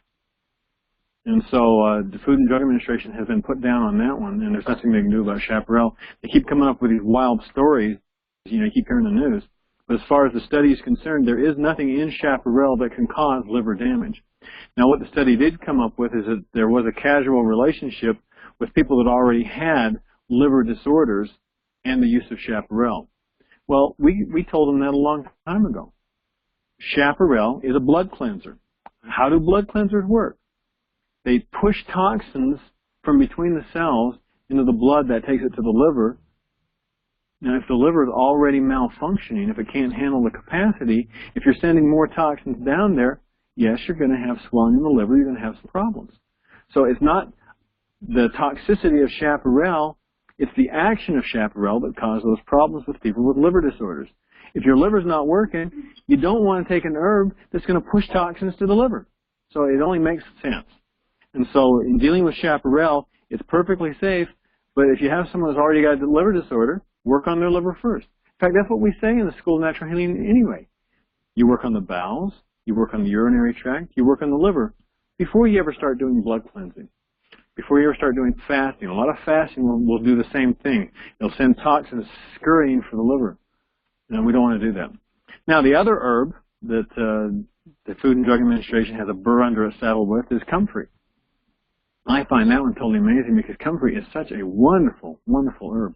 We could talk for hours on the benefits of comfrey, but what we want to talk about is the safety of comfrey. Now, they've cited several cases where people have died from taking comfrey. Let me just make a comment there. I could go out on the street corner and stand there for a while, and pretty soon there would be an accident. Now, I was there, the accident didn't occur, did I cause the accident? Now, they have found the pyrrolizidine alkaloids that are in comfrey in the liver with veno-occlusive disease. Does that mean that the comfrey caused the veno-occlusive disease? That's a question I think that needs to be addressed. But as far as comfrey is concerned, we have to look at the past usage and the tons and tons and tons of comfrey that have been used with the relative small amount of problems. Comfrey has been traditionally fed as livestock and feed for livestock for sheep and goats, for horses, for cows, for zebras, for hippopotamus, for giraffes. They've used it with all zoo animals and haven't noticed any problems with animals. Let's take horses, for example. Horses tend to be fairly sensitive with pyrrolizidine alkaloids, especially in the genus hound's tongue. Now, hound's tongue, if you talk to a veterinarians will tell you, horses consume hound's tongue, horses die, as night follows day, because the pyrrolizidine alkaloids in hound's tongue will kill horses. Now, Lou, a ranch hand at the Double R Ranch in Spanish Fork, came to see me because all of his horses were dying. The vet had just written them off. They were all dying because they had hound's tongue in the feed that winter. The rancher they got it from wasn't very careful, and there was hound's tongue in the feed, and the horses were dying. And so he came to see me to see if there's anything that could be done. He'd already lost one horse and didn't want to lose any more. Well, we talked about the situation and the pyrolyzing alkaloids and the damage that's caused with the liver. And so we decided to go ahead and use the herbs that we knew were good for the liver. So we used Dr. Christopher's barberry LG formula. And basically the horse got an ounce of that a day. And what we did was we mixed that powder in grain and molasses. So we made little cakes for the horses, and they ate it just fine. And another thing we did was we stuck thistlein, which is a milk thistle extract, into the little cake. So they got one capsule. Now, we're not talking horse dosages. We should have given a lot more than this to the horses, but Robert Redford didn't want to pay for the treatment. The company, the Double R's, his ranch. So the ranch hand was left on his own, and the money he had, he couldn't afford a lot, so it was smaller doses than we normally would have used for horses. But even with that, we fed these to the horses, and all those horses that used these herbs, they all survived. Not one of them died. Now, the other ranch that had also bought that hay from the Double R, he wouldn't use the herbs, and every one of his horses died. And so what do we have here? We have a situation where the veterinarian says, horses consume hound's tongue, horses die. And yet, these horses didn't die. What was the difference? What was the problem? I see it as this. Horses won't eat hound's tongue when they're out there in the wild. Yes, that's true. They stay away from it because they know it is damaging to them. However, if we have some horses that didn't die, there must be something else involved. As far as I'm concerned, maybe these horses, like this person that had consumed the chaparral and had damage with their liver, maybe these horses already had liver problems. Could it be all the drugs and vaccinations that the veterinarians are giving them on a daily basis? You know, what is it that's going on with the horse's liver? And why do these horses survive? Because we cleansed and tonified the liver so that it could handle the situation. So as far as comfrey is concerned, this same ranch hand had fed lots of comfrey to his horses, no problem ever. It wasn't until they got the hound's tongue. And you'll find pyrolyzing alkaloids in quite a number of different plants. And they have different toxicities with different plants. And there are some plants you definitely want to stay away from. And those plants you never find in herbal literature. They're not plants that we use. And so we do stay away from those.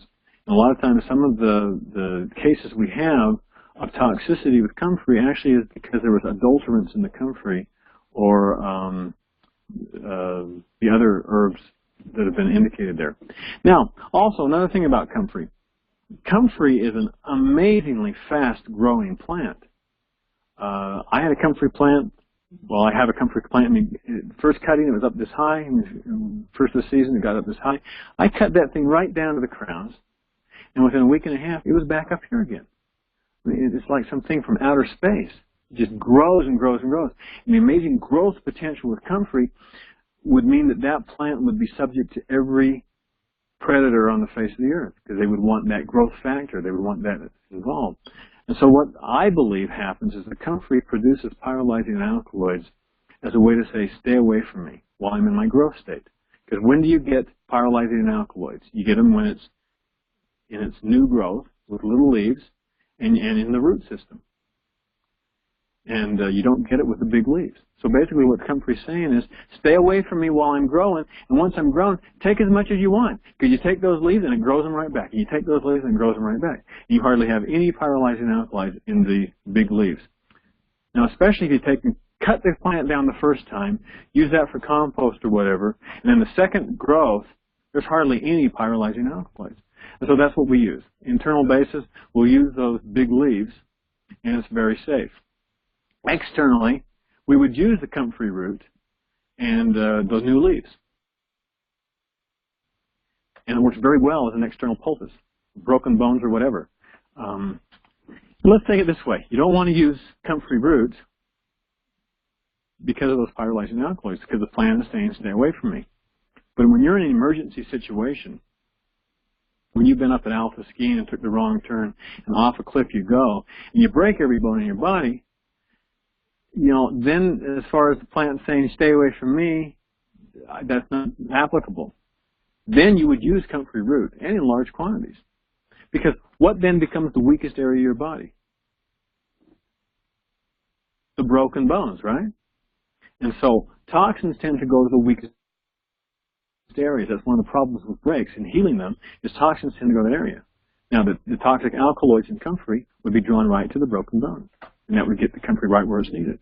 And so in my estimation, when you have a major emergency like that, comfrey root would be safe. In fact, in my experience, I've never seen a problem with comfrey root either. We have one case where the woman was taking 100 BF and C capsules a day with the comfrey root in it, which is 6 parts comfrey root in that formula. She took it for 30 days, no problem whatsoever. Where this woman that was supposed to have died, the amount of comfrey she took in her whole life didn't equal what this woman took in a week. So, you know, give me a break, FDA. If comfrey is a problem, it's going to be a problem with anyone that takes it. Unless there's something else that's going on. And what's going on is that some people have a problem with their liver to start with. So in dealing with comfrey or any other herb, chaparral or whatever, we first want to do cleansing so that we can nourish. So we cleanse the bowels, we cleanse the urinary tract, we cleanse the liver for sure with the bitter herbs. We do the cleansing of the liver, and then your comfrey is going to be safe. I don't think there's really going to be a problem if we do those first steps first.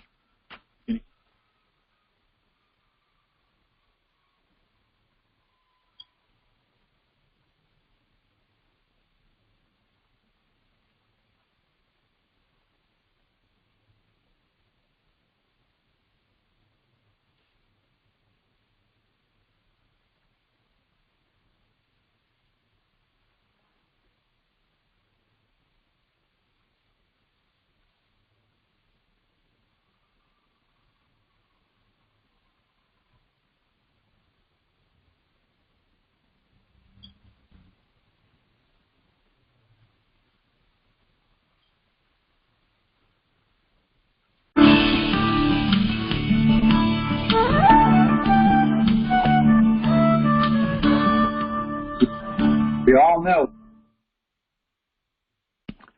All right, welcome to the School of Natural Healing. The school was founded in 1953 by Dr. John R. Christopher, and we're continuing with his methodology in natural healing, and we hope that the next 40 years are going to be just as productive as the last. Tonight we're going to talk about immunity. And to do that, I think we need to get in a time machine and go places. And the first place we're going to go is into the future. So best way to do that is with Star Trek II, The Next Generation. I hope a lot of you watched that show. If you have, you can maybe help me out. Do you remember the episode where they landed on the planet of crystals? And they thought it was an uninhabited planet, and the crystal life form rebelled against their landing on their planet and messing things up and destroying life form there. And when we finally realized what we had done and started communicating, we thought they were just rocks, and they thought we were, does anybody remember? Ugly bags of infected water. Ugly bags of infected water. We are mostly water, are we not? Now, if one of them was to come down here and put their probe on this gentleman here and say, okay, what is he? What do you think they would think with an analyzation, a probe on him? What would he be composed of? Mostly. Besides water, we already know that. Hydrogen, so gases, there's the gases, that carbon. So we have elements, minerals, can we say?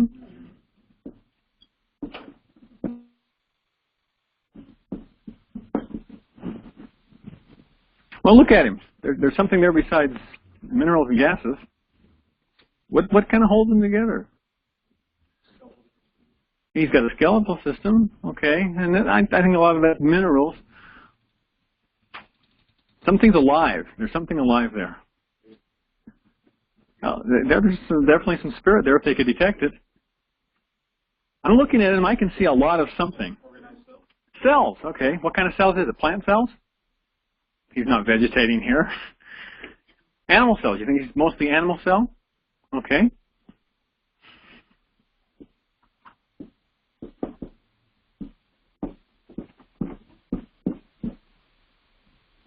Well, if they did a probe and found out what we were mostly composed of, it wouldn't be any of those.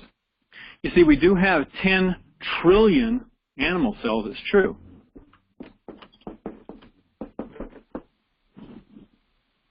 But we have 100 trillion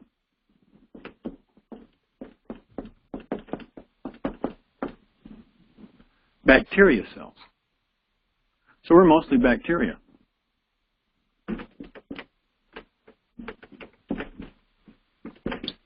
We are a walking ecosystem. We're planet Earth for this 100 trillion cells that we carry around. Why do we carry them around? What is benefiting us by having these 100 trillion cells on us? In fact, we've got more cells in our intestines than there are people on the face of the earth, with as many as 400 different varieties. We are full of bacteria. Now, like I said, we are planet Earth for this bacteria, so it must be on us for a reason, and we must carry it for a reason. Now, we're carrying this bacteria, and what it gets from us is our mucosa. We feed it. That's why it stays. We're constantly secreting mucosa, and that's what it lives on. What does it do for us? It makes it possible. It solely makes it possible for us to live in our environment and not be subject to it. That's what this bacteria does for us. So what we have is a hermetical seal. We have this skin that seals us from our environment. But if it wasn't for the bacteria, this skin wouldn't only be a barrier, it'd be a sieve. And it still is. But it's a selective sieve. This bacteria does the selecting. And so you can put the most dangerous contaminant on your skin and it won't get in. You can put the most dangerous bacteria or virus or whatever on your skin, it will not get in. Because your friendly flora, your friendly bacteria will crowd it out, will poison it. Your bacteria actually creates poison for other bacteria. Bacteriocin is what it's called. And so it is our protectorant. It makes us hermetically sealed from our environment. So all those pathogens out there, all those invaders that would like to get in and take over our cells cannot do that because we are hermetically sealed. So the first rule in natural healing is we do not compromise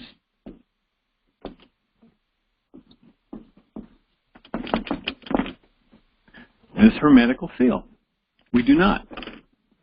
So in natural healing, we never, ever have to puncture the skin. Anything that we do, we can do without puncturing the skin. Because when you do, you're going to open it up to the environment.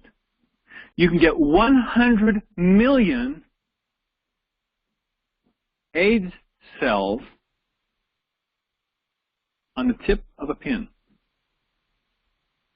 And so we don't think we want to inject that into us. Now, naturally, this hermetical seal is going to break once in a while because of accidents. What is the body's way of protecting us in that instance? Well, the skin's broken. Now what? Bleeding. Yes. You know, I find it amazing.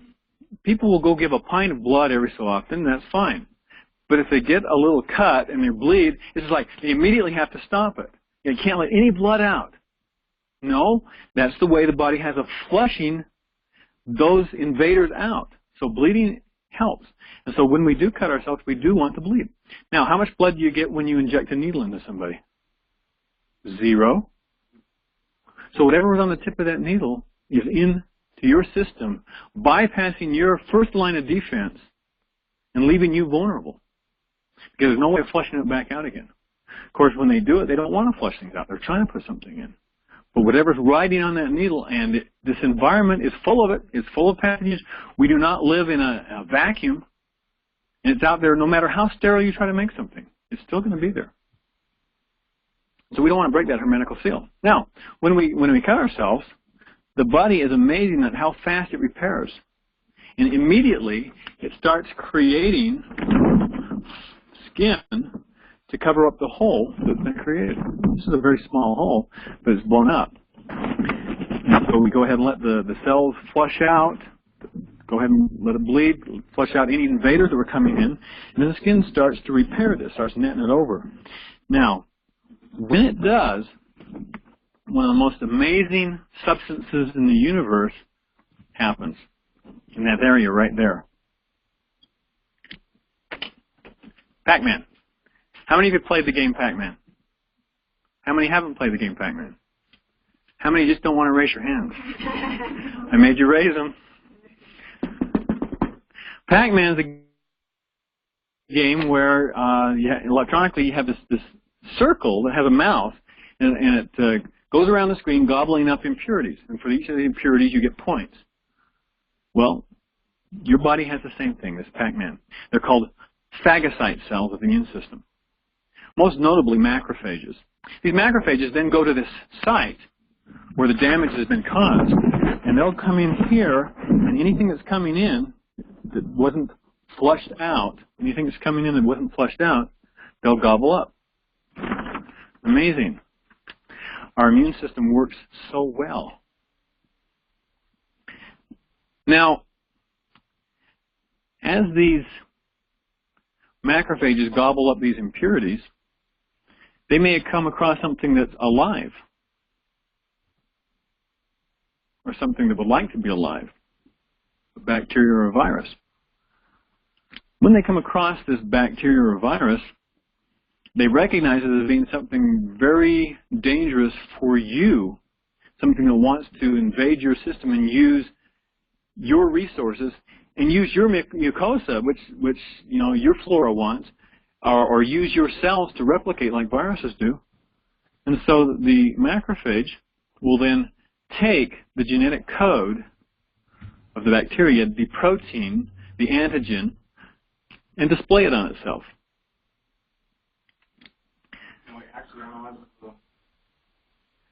It destroys it and takes the protein and puts it on its outer layer. And then it will come in contact with a T helper cell. Put an H on here. This T helper cell will have a receptor site that will recognize this particular protein as being foreign. Now, it'll also have a receptor site to recognize whatever is self. And so the macrophage is going to have its genetic code showing that it's self, and it'll fit in here, and then whatever is invading will then fit into this. And the T helper cell will go, ho, ho, ho, this isn't self. See, what your immune system is designed to do is recognize self and non-self. Protect self and destroy non-self. It's as simple as that. And so with these receptor sites, it's able to tell. Now, once the T helper cell has determined that something dangerous has invaded the system, then what it's going to do is it's going to contact T killer cells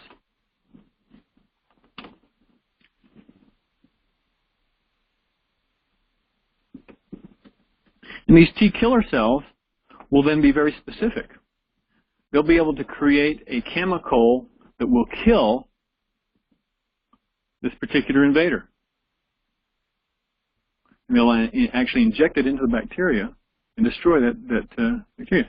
Now what happens is the macrophage talks to the T helper cell, telling it to multiply, through a substance called interleukin-1.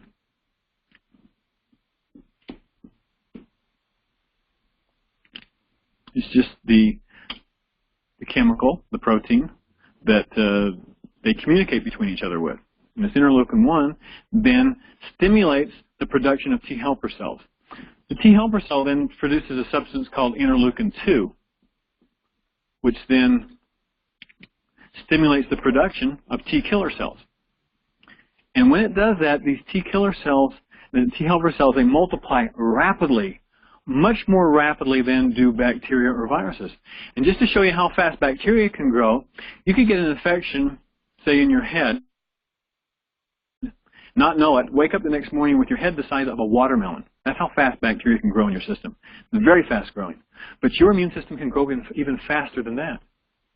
Now, my daughter was taking advanced placement biology in high school, so she wouldn't have to take it in college.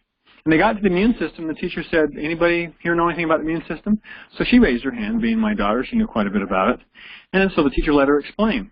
And after she got through, he said, I don't think so. Now, this information I didn't make up. You can find it in the textbook of immunology, UCLA Medical School, 1984. It was quite a while ago this stuff came out. I mean, it's nothing new. So why didn't this teacher know about it? See, he agreed with a lot of this, but he didn't agree with the part that said that the body's immune system grows faster than bacteria. Now, why was that left out of their textbook? Because their textbook was funded by a drug company that manufactured antibiotics. And do they want people to know that their own body will do the same thing that their antibiotics will do? I don't think so. So, your body works, and your body works very well. These T killer cells are very effective against bacteria. Now, when you get a virus, that's something different. And this is one of the reasons why antibiotics don't work against viruses. Viruses do not grow in your system. They don't have the genetic capabilities to do that. What a virus has to do is it actually has to invade one of your cells. It has to get inside of your cell and then replicate. So it uses the genetic code of your cell to replicate. It can't do it on its own. So it gets in there, and a lot of viruses are made.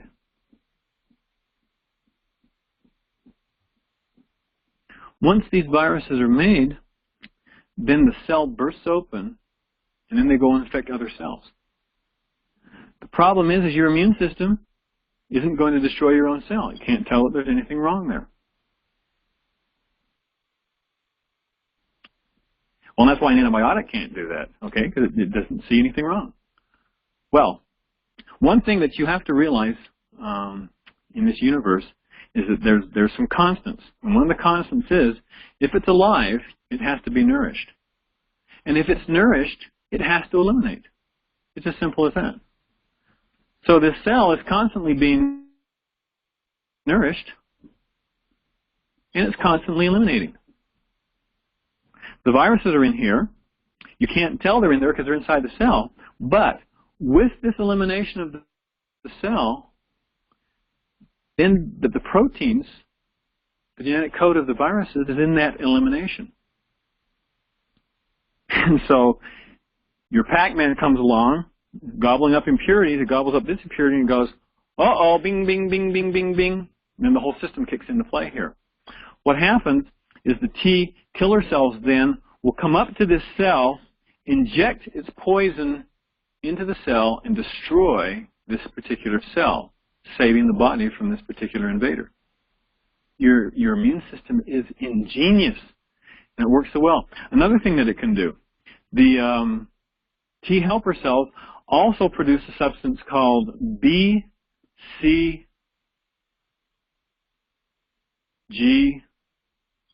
F, B cell growth factor. And when it injects this, it's kind of like the interleukin-2, but it's specific for B cells. B cells are entirely different than T cells. T cells directly attack the problem.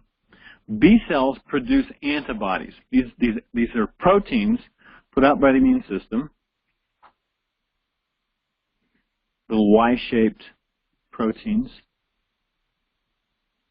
And so it manufactures these proteins, these antibodies against specific antigens. Now, when the T cell injects its poison and bursts the cell, some of these viruses aren't going to be destroyed. But as they escape, as these viruses come out and escape, then these antibodies will connect to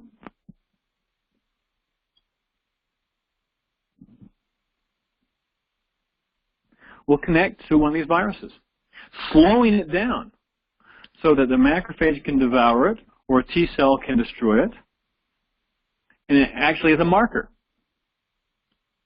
Let's take a look at some of these cells. Here's a macrophage sending out a pseudopod, or just an arm, to get this virus. And they're big, cumbersome cells. Looks like something out of Star Wars, doesn't it? That's not the normal shape of one of your macrophages. Generally, they're in a round shape. But when they become stimulated and start actively fighting, they take on an elongated shape. This is a cancer cell that the macrophages are devouring. See, the only thing that destroys cancer is your own immune system, without destroying you at the same time. Your immune system can be very specific. Here's a macrophage engulfing this virus. It'll close up and destroy it. This macrophage has taken on a little bit more than it could chew. This is asbestos. Most likely it will destroy the macrophage. But this will facilitate getting it out of your system. So even unnatural things like asbestos, you can rely on your immune system to clear out of your system. And we were talking about these viruses taking over cells.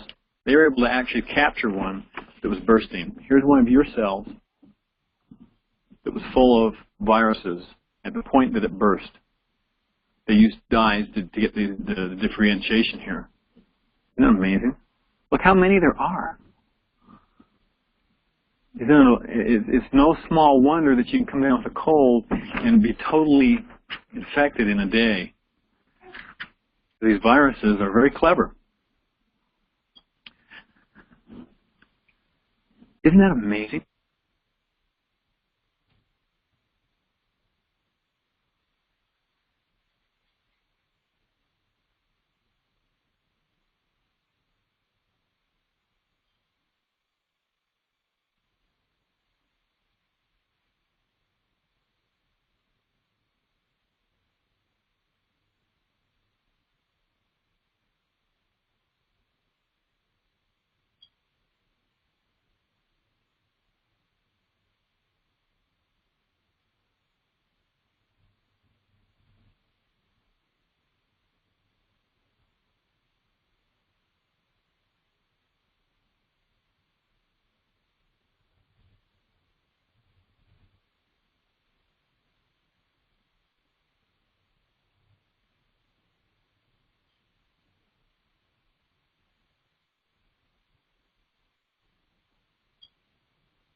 We talked about the hermetical seal, okay? And we talked about these invaders, how they might get in. Now, you have to perform certain functions. You have orifices to breathe, to eat, to eliminate. How do you protect yourself there? You have to see. There's no orifice here. You have to see. What protects you? Tears. Tears protect you. Just like the blood flowing out will wash away contaminants, your tears wash away any potential invaders. And so, if you have an infection, one of the first things we want to do is cause the eyes to tear. And the best thing available is called an onion. You take and you grate up an onion, what's going to happen? Your eyes are going to tear, thereby initiating an immune response. Now, besides just the flow of tears, in the tears it also produces lysozymes. Lysozymes. Is that correct, Dean? Lysozymes? Close enough. Anyway, that enzyme destroys invaders. When you urinate, again, just like blood flowing out, the urination flow pushes out any potential invaders in that particular orifice. And it also creates these lysozymes.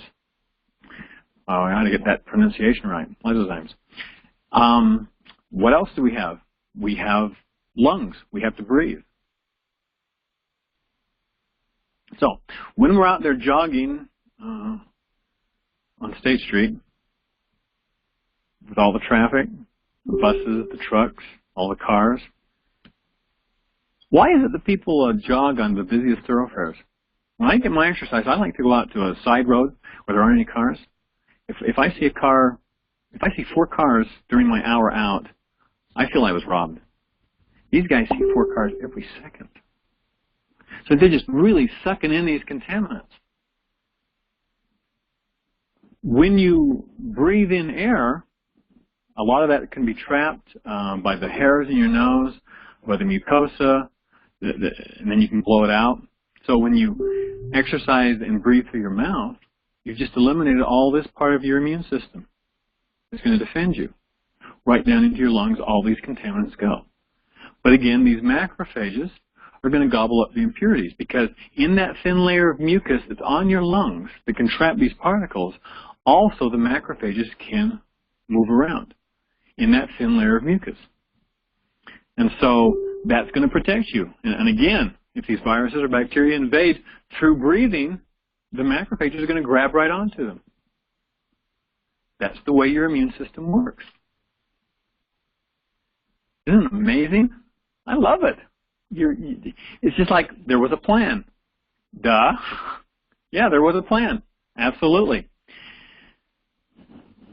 Now, one of the ways that we can thwart our immune system is by smoking. You inhale tobacco down into your lungs, you destroy the macrophages, thereby destroying the first line of defense. Not just with tar and nicotine, with cadmium, a heavy mineral. That's one of the main things wrong with tobacco, is cadmium, a heavy toxic mineral. Heavy minerals destroy bacteria. And they don't care. They're not even alive. Mineral isn't differentiation. There's no differentiation in minerals between good bacteria or bad bacteria. It kills bacteria. And so your friendly flora is going to be destroyed by this cadmium. You get it in a lot of other things too. But cigarette smoke definitely has that cadmium in, which will kill your macrophages, destroy them. So one of the best things you can do as you go out there is explain that to smokers. It probably won't do any good because they're hooked. It's really tough, really tough. Another way that we can destroy this first line of defense is by eating improperly. If you eat a lot of dairy products and sugar and simple carbohydrates, it creates a thickened mucus in your lungs. And that thickened mucus is not conducive for the movement of these macrophages. And so basically you do the same thing by eating improperly that a smoker does by smoking. You destroy your first line of defense. So you're not quite protected. Right? So we want to do the proper things to keep our immune system up and active, and it will protect us. Now, we also have to eat. So, take an apple, eat it, chomp, swallow, down it goes. If you don't chew it thoroughly, basically, contaminants in the environment can get a free ride down into your system. Normally, that wouldn't be a problem. If you chew the particles really well, get it all mixed in there, in your saliva is one of your first lines of defense. And in that saliva, you have enzymes that will destroy these incoming bacteria or viruses. Any of these invaders will be destroyed there. So if you chomp, swallow, then a lot of those are going to get free rides. Your stomach is in a very acid condition. It's that way for a purpose. The high acidity in your stomach is not conducive for the growth of these invaders.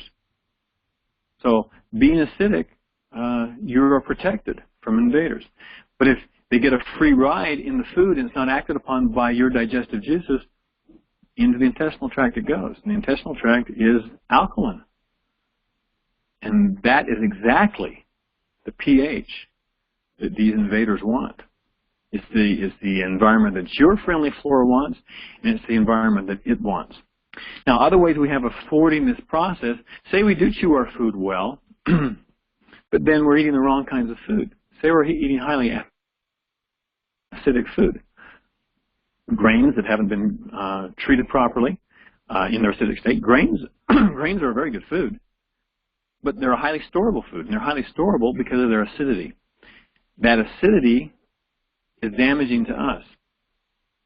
And so we want to change that acidity. We want to, here's a good rule. You ought to write it down. Anything that can be sprouted should be sprouted. Now, we don't just have to eat sprouts, but what we want to do is start it into the sprouting stage, change the pH so that it's more conducive to our system. So we're not eating these highly acidic foods. So what people do is they eat highly acidic foods. Twinkies are not conducive. They're acidic. Twinkies and Coca-Cola, okay? If you're living on Twinkies and Coca-Cola, you might as well kiss off your immune system. So at any rate, you eat all these acid-forming foods, and I believe what it does is it tricks your body into thinking that it doesn't need to produce acid to break down acid. And so you don't get the hydrochloric acid being produced. Now, most everybody I talk to thinks they're making too much hydrochloric acid, that they have too acid of a condition. Tain't so. No one produces too much hydrochloric acid. As we get older, we produce less. These teenagers can go out to a pizza parlor, eat 2 14-inch pizzas by themselves, and break it all down. I eat a handful of corn chips, and all of a sudden, it's sitting on my stomach. Unless I eat those corn chips with salsa, and then I digest it just great. Because the cayenne pepper in salsa, being hot, stimulates the production of hydrochloric acid. And so you produce more hydrochloric acid by taking something hot. So all of your hot herbs, pungent is what we call them, all your pungent herbs, will help with digestion in that way by helping you to make more hydrochloric acid. So mustard, ginger, cayenne, horseradish, all those hot ones will help in that process. And that's exactly what we do, is make more hydrochloric acid, because that's the problem. When we get indigestion, it's not because we've got too much acid, it's because we don't have enough.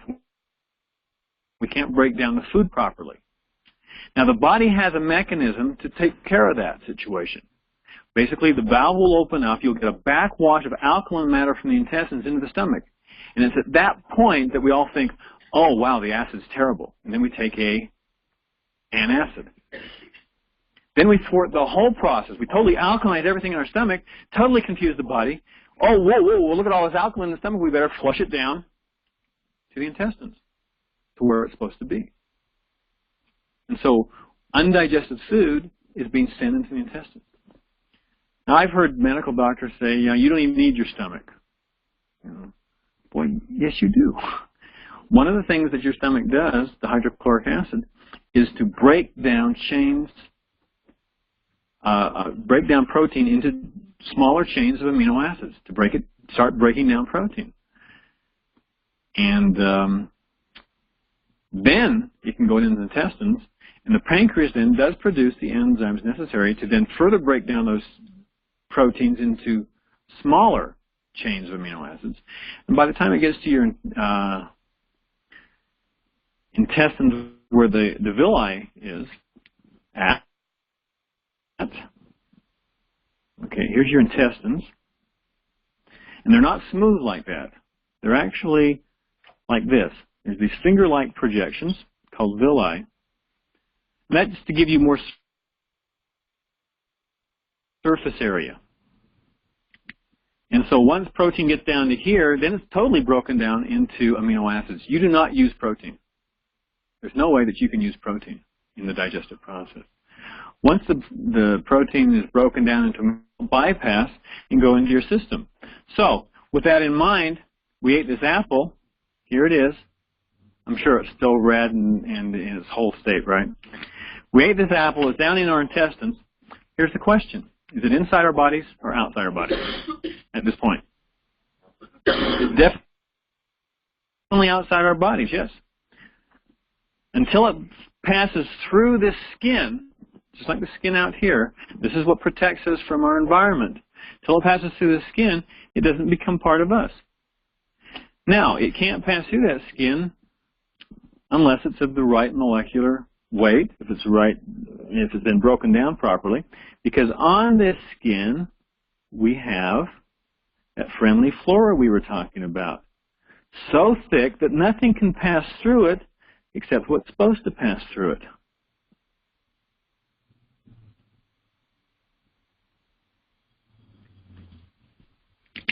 And that's what makes sure that nothing but amino acids get through into your system. Protein cannot be utilized by your body. Only amino acids can.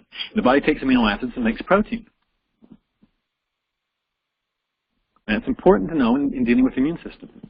We'll put that together in just a minute here. So that's the way your body has of protecting you. If it doesn't break down, it just goes all the way through the GI tract and you poop it out. It's as simple as that.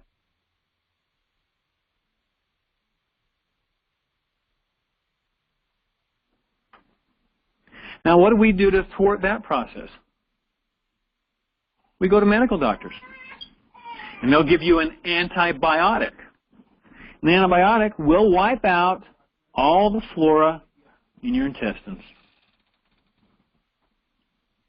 Just wipe it out. It doesn't wipe out your intestines, but I don't seem to be able to differentiate between, with this eraser, the flora in your intestines. So we'll just go ahead and erase it here and redraw the skin, because the flora now is gone.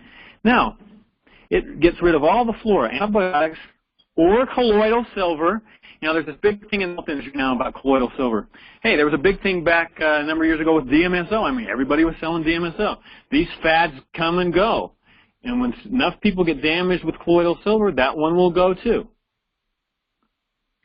Colloidal silver is a mineral. It's a heavy mineral. What did I say about minerals? Kills bacteria. And do you think mineral is alive? So it's going, I'm going to get this bacteria, but I'm not going to get this bacteria because it's a beneficial bacteria. No. Silver kills bacteria. I have a friend that does treks across the desert in Arizona. Now, they'll just take like one canteen, and when that water's gone, they have to find water out there on the desert. And if they come to a water hole and it's got a dead animal in it, they have to use the water or die. So he'll fill his canteen up, take some silver coins he always carries with him, puts it in the canteen, he can drink the water. Silver kills bacteria. And there's no way, it doesn't have a brain, it doesn't know what's good and what's bad. It kills bacteria. And it's very effective. And that's probably one of the reasons that that particular product is so popular, because it works. And so do antibiotics. But in the long run, what's it going to do? At any rate, so all the flora is killed in your intestines when you take something like that, except one thing. And that is a flora that's very hardy called, let's get a different color for this one.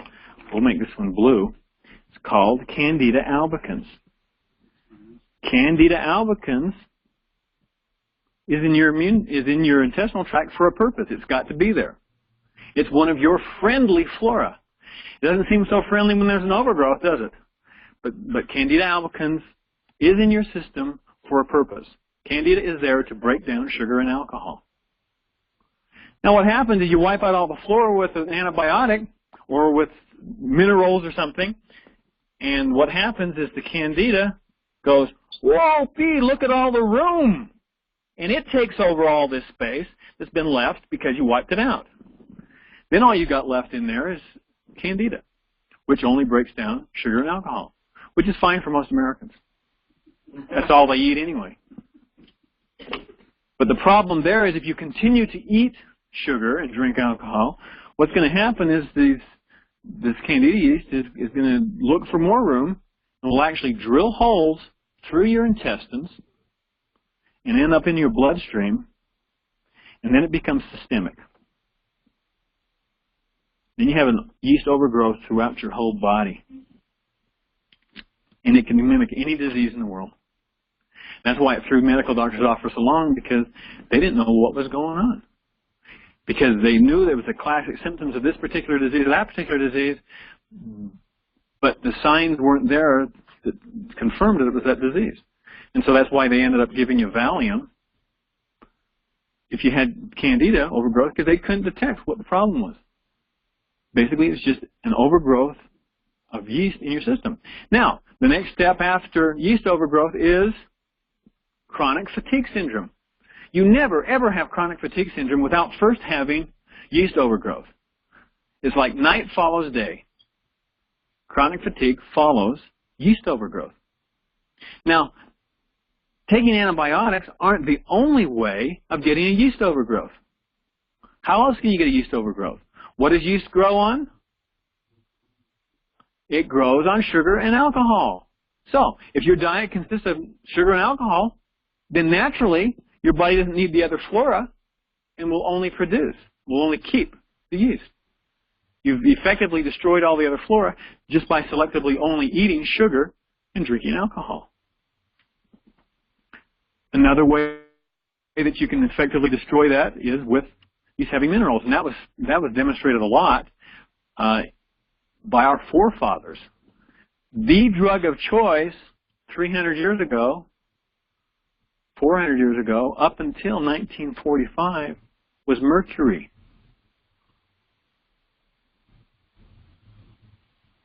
And it destroys the flora in your intestines. So a lot of the diseases back then was just simply this, caused by ingesting mercury. I was getting my hair cut by this barber, and we were discussing herbs, and he said, well, you know, Joseph's brother was killed by herbalists. You know, they gave him an herb and it killed him.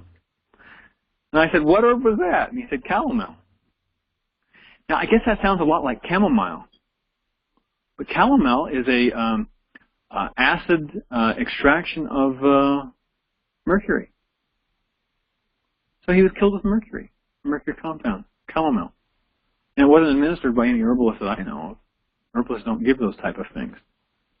You had a system that used those things and rejected herbs because herbs were old-fashioned. Do you know herbs have always been old-fashioned since the beginning of time? But they've been around a long time. There's recorded use of herbs back to the Neanderthal man. They found with a burial site the remains of herbs, the seeds, from 5 different herbs that we still use medicinally today.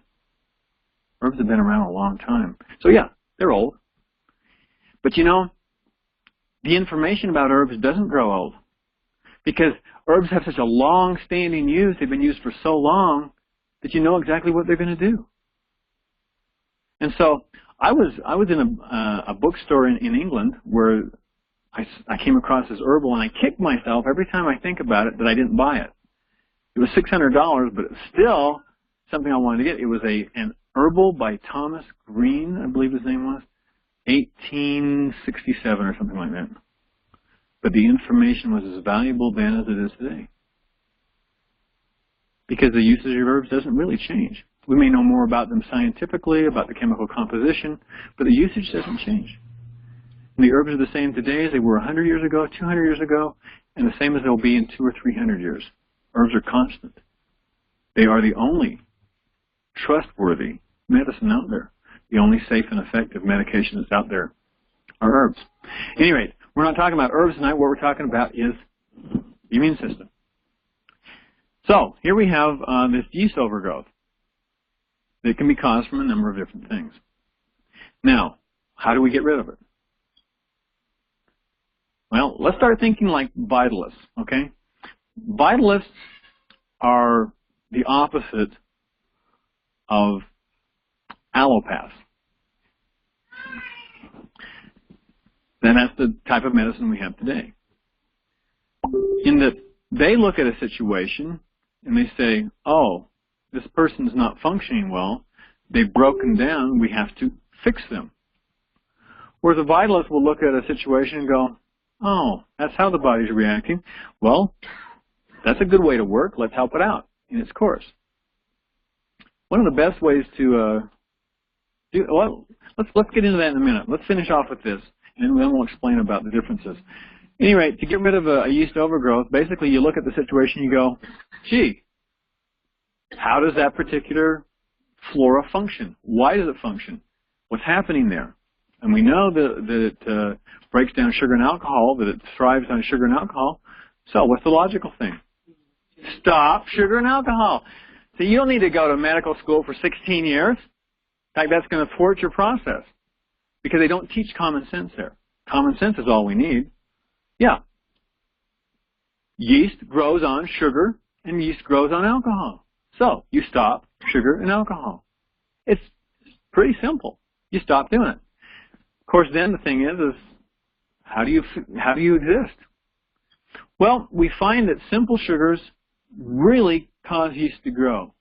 However, sugars in complex carbohydrates don't cause such a rapid growth. So what we want to do is avoid anything that's sugar or turns into sugar very quickly. So that would include, of course, sugar and honey and maple syrup and all these things that we think we can get away with. We have to do away with sweet. Just do away with it.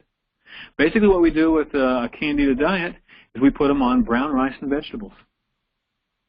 Brown rice, not because it's such a miraculous thing, only because it's not hard to break down. Brown rice is very simple, whole grain to break down. It's very easy on almost everybody's digestive system, whether you're glucose intolerant or not. You can break down rice. Rice is a very simple grain to break down. So it's a complex carbohydrate that's easily used. And so we use brown rice and vegetables in our Candida diet. Now, if we want to supplement, say we need B vitamins, we can take yeast. Everybody goes, ah, yeast! You already have a yeast problem. Why do you want to take yeast? What does this yeast grow on? Sugar and alcohol. Does it grow on yeast? No, it doesn't grow on yeast. Now, an active yeast you kind of want to avoid because if you've wiped out all the flora and there's space here and you put an active yeast in there, then an active yeast might grow. But nutritional yeast is not active. It has been harvested. It cannot grow again. So nutritional yeast would be a thing that we could eat. The only problem that you might have with it is if your body has a hard time breaking it down properly. And so we'd want to avoid doing that. Now, we also want to avoid anything that is going to be hard to digest. And so we probably want to lay light on meat and eggs and those types of things. And definitely no dairy, because the lactose in dairy breaks down very easily and feeds the candida. So you don't want that sugar in there, and there's a lot of sugar in dairy. So you don't want that lactose. So we say no dairy products, absolutely none. No, except maybe one, but we'll say no because you can't get it. Okay?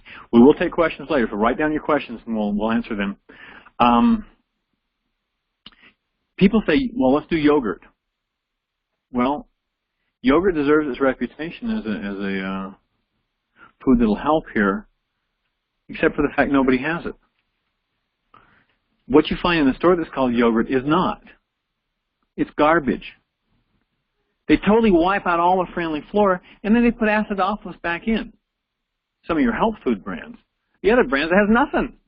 It has absolutely nothing. It pasteurized it out.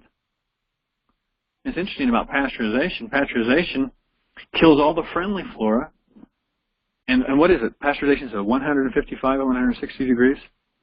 E. coli is destroyed at 190. So you're getting all the good stuff, and you're not even protected against the bad stuff. That's why you're getting some E. coli in a lot of your dairy products, is because pasteurization doesn't help with E. coli. Anyway, so we're saying leave yogurt alone also. Unless you have your own goat and it's not lying around in its poop all day, you know, and you can be very clean and get some real clean goat milk out and do your own, make your own yogurt from that, raw, yeah, okay, that might be real good. If you can't do that, forget it, no yogurt. So, what we're saying is fermented foods are what we want to go towards. So sauerkraut, kimchi, Rejuvilac. That goes totally against what all the books say on Candida. Because all the books are wrong. One person wrote a book that was wrong, everybody copied it, and all the books are wrong. Because that's exactly what we need to resolve the problem, is to put the flora back in that we lost. Our first line of defense. We've got to put it back in. Just like you don't want to wipe off the flora on the outside of your skin, you don't want to wipe it off on the inside either. So we've got to reestablish it. And that's one place to reestablish it is with those fermented products. Yeah, fermented. Like vinegar, and they all say, all those books say, stay away from vinegar. Heck no! Apple cider vinegar is one of the things you want to use to get some of that flora back in. So we reestablish the flora. Now, where else can you get this flora? The flora is out there. It's available. You get it on raw produce.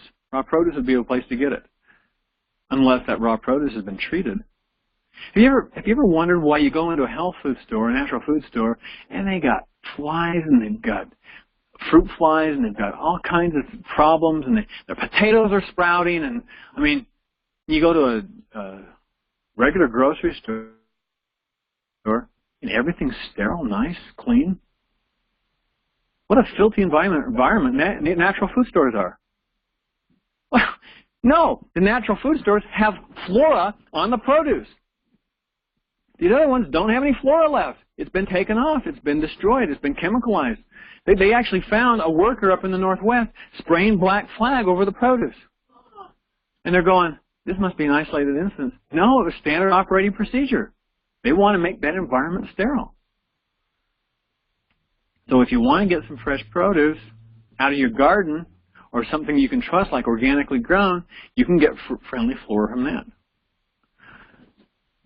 Can you see how important that the flora is for protecting you? Now, we've reestablished the flora with things like acidophilus. You can get acidophilus capsules, and you can get things like PB8, which is a lot of probiotics. You want to get as many as possible, but even eight, that's only 8. Remember we said there's like 400 different types, and they all have different functionings in your intestines. That's why there's different types, because there's a lot of different jobs to do down there. A lot of different foods to break down, a lot of different chemical compounds, a lot of protection that needs to take place. This doesn't only protect you from proteins, it protects you from heavy minerals. It protects you from chemical compounds. It protects you from things in the environment that aren't supposed to be in there. So you ingest things that aren't supposed to be there, and if they've been around a long time, your flora is already down there going, hey, we're ready for that. Hey, we're ready for that. And it'll break them down or bind to them or do whatever it needs to do to keep them going through your GI tract, and out it goes. That's the way your immune system is set up. This intestinal flora also feeds the skin on your intestines. 70% of the nutrients on these cells that border it are fed from the flora. Now, have you ever thought about this? One of the problems with bacteria in your system is the toxins that are produced from its elimination. So toxins is a real problem with bacteria. We've got more bacteria than we have us. So why aren't we being poisoned by its poop, its elimination? Well, let's give an example someplace else in our environment. Plants give off oxygen. That's its waste. When we breathe its waste, we breathe the waste of plants, we need the oxygen. We give off CO2. Plants need CO2. And they utilize that. So they use our waste, we use their waste. Do you think maybe the same thing's happening with bacteria? One of the things that bacteria produces that it's probably its waste, but something that we need, are vitamins. These friendly flora make vitamins. In particular, most of the B vitamins. In particular, a B vitamin that the medical profession is saying, if you don't eat your meat, you're not going to get. Vitamin B12 is manufactured by the flora in your intestines. We make our own B12. Well, maybe I shouldn't use that term so loosely, we. I've never had an antibiotic in my life. I make vitamin B12 in my intestines. I don't know about you. Okay, other things that the intestinal flora does. It breaks down cholesterol. Other things that the intestinal flora does. It breaks down hormones. So if you've got excess hormones, your intestinal flora can break it down. Your intestinal flora does a lot. You don't want to wipe it out with an antibiotic or colloidal silver or anything else. You want to keep it intact. Now, to get it back intact, like we said, we do all this friendly flora. One of the things you can do that's very inexpensive, I mean, you can go spend $20, $30 for a bottle of acidophilus, which is only one flora, remember. It's a very active one and very beneficial. But if you want a full spectrum, a very inexpensive thing, especially for people in this area who have it sitting down in their basement, not doing anything with it, is just go get some wheat out of your basement and take a jar and fill it maybe a third full of wheat, and then fill it full of water, the jar, set it on the counter, come back the next day, pour the water off, pour it down the drain, put more water on your grain, wait for 24 hours. The next day, it's foul. It's bubbly. It smells awful. This time you don't pour it down the drain, you pour it into another glass, and that's what you drink. The foul, smelly, bubbly stuff. That's got the flora that you need to reestablish into your system. And that's a very inexpensive way to get it. Okay. Now, also, we're going to have to try to get rid of this candida. Now, we said we were going to eliminate sugar and things from our diet, and that's going to work. Other things we can do to help the process along, there's an herb called black walnut. Excellent for candida. Okay. Another one called Paudiarco. P-A-U-D-A-R-C-O. Paudiarco. Excellent for candida. Golden seal. Chaparral. Some of these herbs are really, really good. Garlic. Excellent. Excellent. If you think you need a little help, like they do with the medical profession with nystatin, I wouldn't trust nystatin, but you could take something you get in a health food store that'll do the same thing, and it's called caprylic acid. That's as unnatural as we get, but caprylic acid seems to have the same effect as nystatin. It doesn't seem to destroy candida, but it keeps it at bay. It seems to check it so it doesn't grow anymore. So that'd be another thing to use while you're using these other herbs to try to get rid of the problem. So what we want to do is reestablish the flora. We want the flora inside. We want the flora outside. So we don't want to use harsh chemicals. We don't want to put our hand. Beauticians have a real problem always putting their hands in chemicals and things. And always touching chemicals, always touching these things, destroying the flora. That destroys their first line of defense. So we want to be real careful in protecting the flora.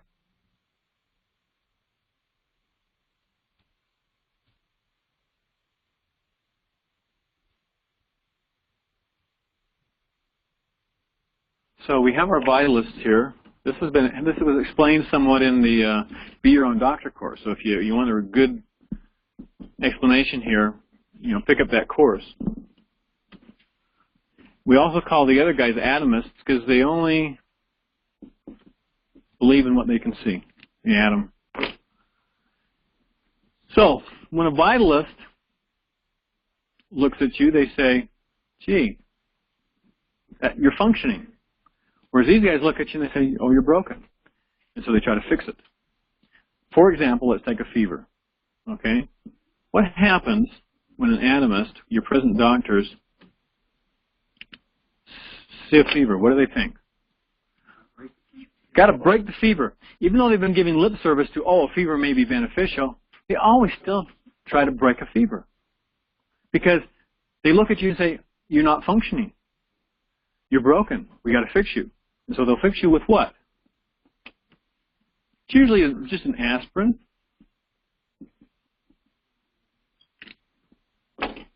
So they'll give you an aspirin, and that stops a fever. Do you know how it stops a fever? They know that now. Remember we talked about the way a macrophage talks to a T helper cell is with interleukin-1. Interleukin-1 is what triggers a fever. The body creates a fever. So it's not that you're not functioning, you're functioning very well. And these guys, these violets, have always recognized that. They look at a situation and go, you got a fever? Well, what we can do is put you in a tub of hot water and build the fever. Let it take its course. Now, those are two extreme opposite things to do. Number one, cut a fever, or number two, build a fever. You see a problem with either one of those approaches? Yes, sir. Fever, you don't want to have the level you want to keep the fever. If it's going beyond it, then you do have to. Exactly. You want to be able to keep a fever in control. You want to keep it at a certain level. You know, a lot of people go, well, how high do we let a fever go? How high do we let a fever go? And we used to think that too. We've thrown away our thermometer. Who cares? Dr. Mendelsohn, in his book, How to Raise a Healthy Child in Spite of Your Doctor, he states that a fever will not go over 107 due to a viral or bacterial infection. It will not go over. Now, if you slip and hit your head and throw off the mechanism, then a fever may go too high. Or if you take a drug that interferes with the body's natural process, it may go too high.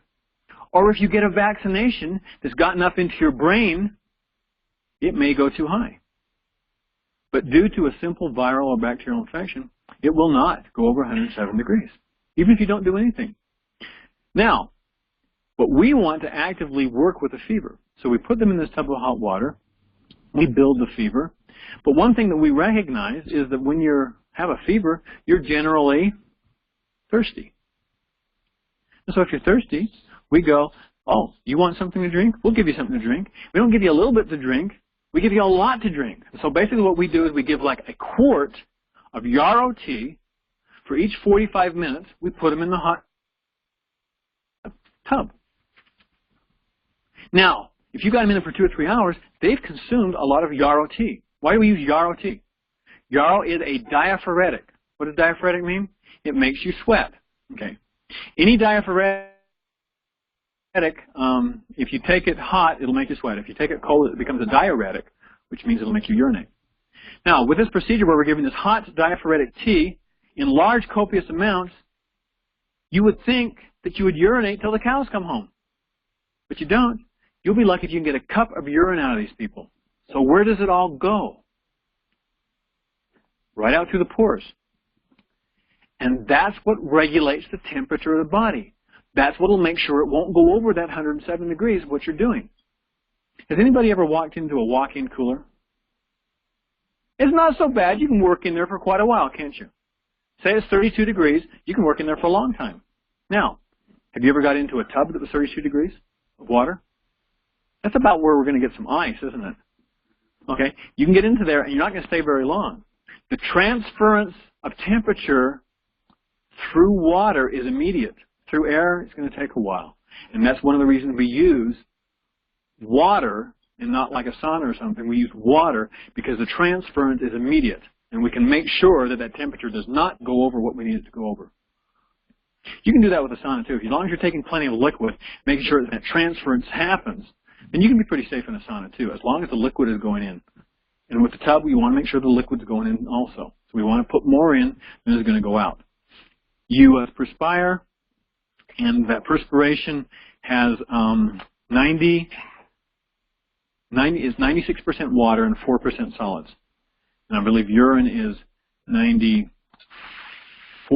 water and 6% solids. So you get a little bit more solid out with urine, but you still get quite a bit of solids out with perspiration. So we're going to eliminate quite a bit through perspiring. Now, another thing that's interesting is that invading bacteria don't like high temperatures.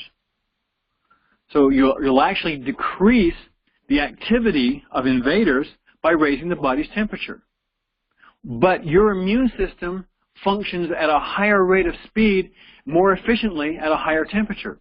So the higher you can take the body, the more efficient the immune system becomes. The more active these macrophages get. You turn them in from the round macrophages into elongated macrophages by turning up the heat. The temperature of the body is very important in the functioning of the immune system. One of the other things that the temperature does, when you raise the temperature, it blocks the iron in your system. Your body can't utilize iron when you have a fever. Well, why would it do that? Because bacteria needs iron to grow. And so basically your body is shutting the iron supply off for invading bacteria. So one of the worst things you can do during a fever is take an iron supplement. In fact, let's be frank about this. One of the worst things you can do is take an iron supplement. Because they've shown that even though if you don't have enough iron in your system, your immune system is impaired. If you have too much iron in your system, your immune system is impaired. So how do you get the proper amount of iron? Through plants. Bingo! You hit it right on the head. Through plants. We don't eat dirt. We don't eat rocks. We eat plants. Plants take the iron up into their system. We eat those plants. They say that you need, what, between 15 and 40 milligrams of iron on a daily basis. One biscuit of shredded wheat has 30. So what's the big deal? You don't need iron supplements. That's getting off on another subject. But don't even think about supplementation. It's only going to compound the problem. You need zinc for a properly functioning immune system. Too much zinc, it impairs your immune system. You can go down mineral for mineral. It's the same thing. If you haven't got that right balance, you can impair the immune system. High or low, you got a problem. If you're eating food that has those nutrients in, then you don't have to worry about that. Okay, back to a fever. So, another thing about fever, 50 case histories of cancer written by Dr. Max Gerson. He states in that book, he was the first one to do it. A lot of other doctors have put it in their books since then. I'm going to quote him. Dr. Max Gerson says, the cancer cells are destroyed at 107 degrees. So why not let the body's temperature go to 107? It's not a problem. A high temperature is fine as long as you're putting enough liquid in for the body to regulate and make sure that it can get the toxins out, that it can keep the temperature regulated. So that's the key, the liquid going in. Can you burn out brain cells with a high temperature? Sure. Let me tell you about a lecture I went to by a naturopath, and he said, basically what you need to do for a fever is wrap them in an electric blanket and turn it up. You will burn out brain cells. Without the liquid, you will burn out brain cells. I don't know how many people he tried that on, but I'll tell you, I wouldn't ever want to go to him. One thing, even if you did perspire, you'd probably electrocute yourself. I don't think he ever used the procedure. He probably said, well, you just want to turn the heat up, so let's wrap them in an electric blanket. Okay. So, that's not what we do. Now, usually a question is from people, what about convulsion? Aren't you afraid of convulsion with a fever? Nope, not at all. You get up to 107 degrees, you won't have a convulsion. You'll never have a convulsion on a steady fever. A convulsion always happens on the rise. That's the only time you're going to have a convulsion happen. So, medical professional looks at that and goes, oh, a convulsion! And so, they'll give you anticonvulsive drugs the rest of your life if you have a convulsion. We look at the situation and we go, gee, body's working. Now, if I was to get lightheaded, the way the body works is I would fall on the ground. And by being on the ground, the circulation would change. Okay? And by being flat on the ground, prostrate on the ground, then I could get blood rushed to my head. Let's go to the extreme. Anatomists will look at that and they go, oh, he fell down, and they give you anti-falling drugs the rest of your life. So you won't ever fall down again. Thereby cutting off the process of saving yourself. If you give anticonvulsive drugs, if you need a convulsion, you can't have one, and you got a problem.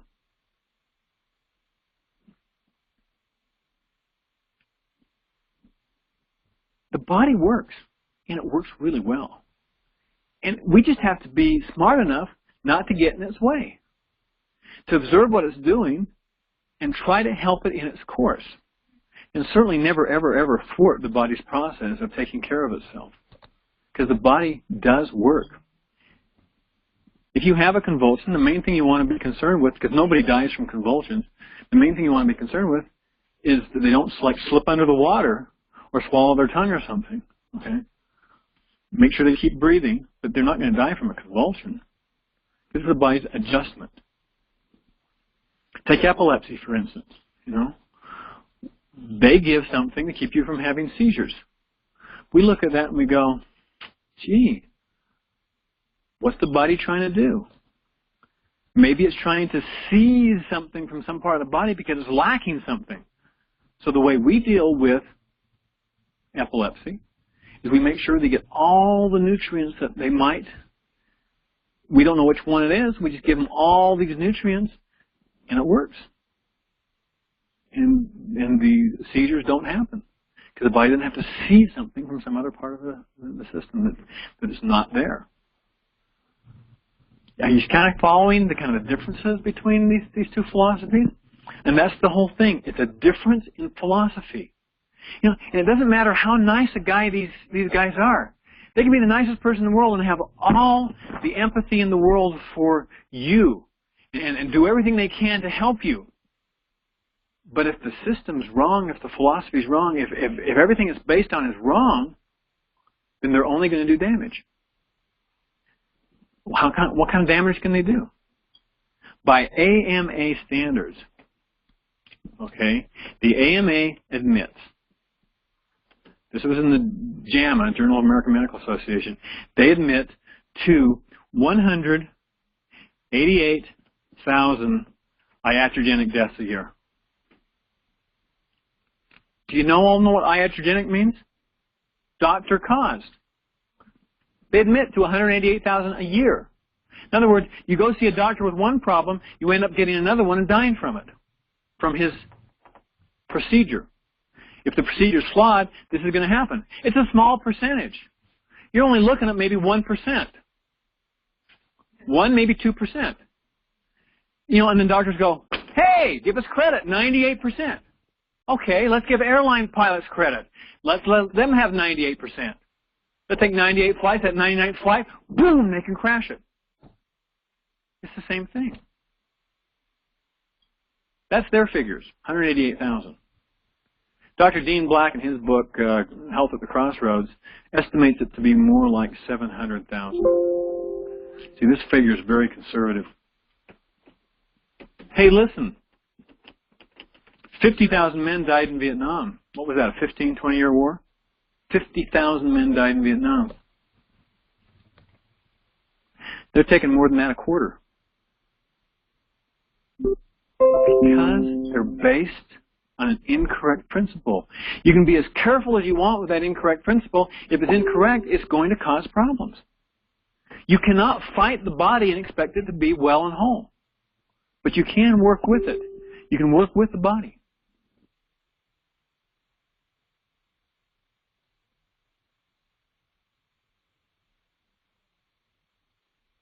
Just to wrap up the immune system,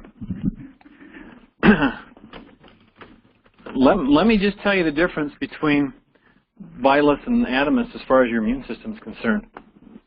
We say, let your immune system work. They say, we'll do the work.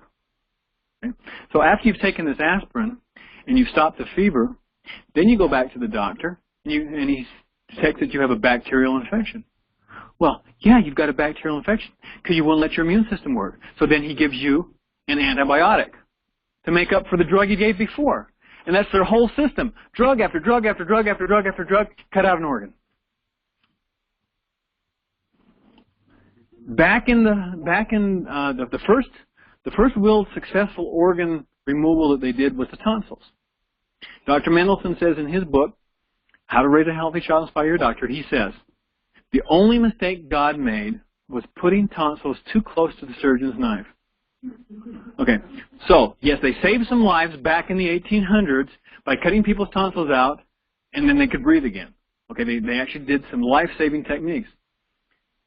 And that's all well and fine, you know. But then they start going, well, you've been getting swollen tonsils ever so often. We better cut them out before you have a real problem. Okay, so they started doing that. Then they started saying, we might as well take your tonsils out because you don't need them. They're not good for anything. You know? And so then they started taking people's tonsils out just to prevent it. To prevent me ever hitting my fingers, see, I want to be a carpenter when I grow up. So to prevent me from ever making my fingers swell, I'm going to cut them all off, put some metal claws there so I can hold a hammer with metal claws and never ever hit my fingers. Now, isn't that stupid? But that's exactly what they're doing with the tonsils. And I'm saying those tonsils are much more important than those fingers for protecting you. They had an outbreak of polio in the 50s. Okay? Where did it come from? Why didn't they have an outbreak of polio in the 40s? Why was it the 50s that it all of a sudden just went kaboom? One of the reasons is, this is recent medical research, the only place that you can produce the antibodies for polio is in the tonsils. Back in the 40s, they took everybody's tonsils out. So you get to the 50s where, hey, during the war, there was no sugar. No sugar available. It was rationed. As soon as the war is over, boom, sugar's flowing like rivers in the United States. Sugar's flowing, no tonsils, the perfect setup for a catastrophe, and that's exactly what happened. I'm saying polio was an iatrogenic disease caused by the medical profession because they took our tonsils out and then they let sugar flow like water. And we'll talk about sugar and polio at a later time. Okay. Now, in the 50s, this profession that just is so scientific, if you look in the Merck Index in the 40s, they didn't know what the heck the thymus was for. So they invented a disease called hyperthymus. They said, oh, your thymus is too big.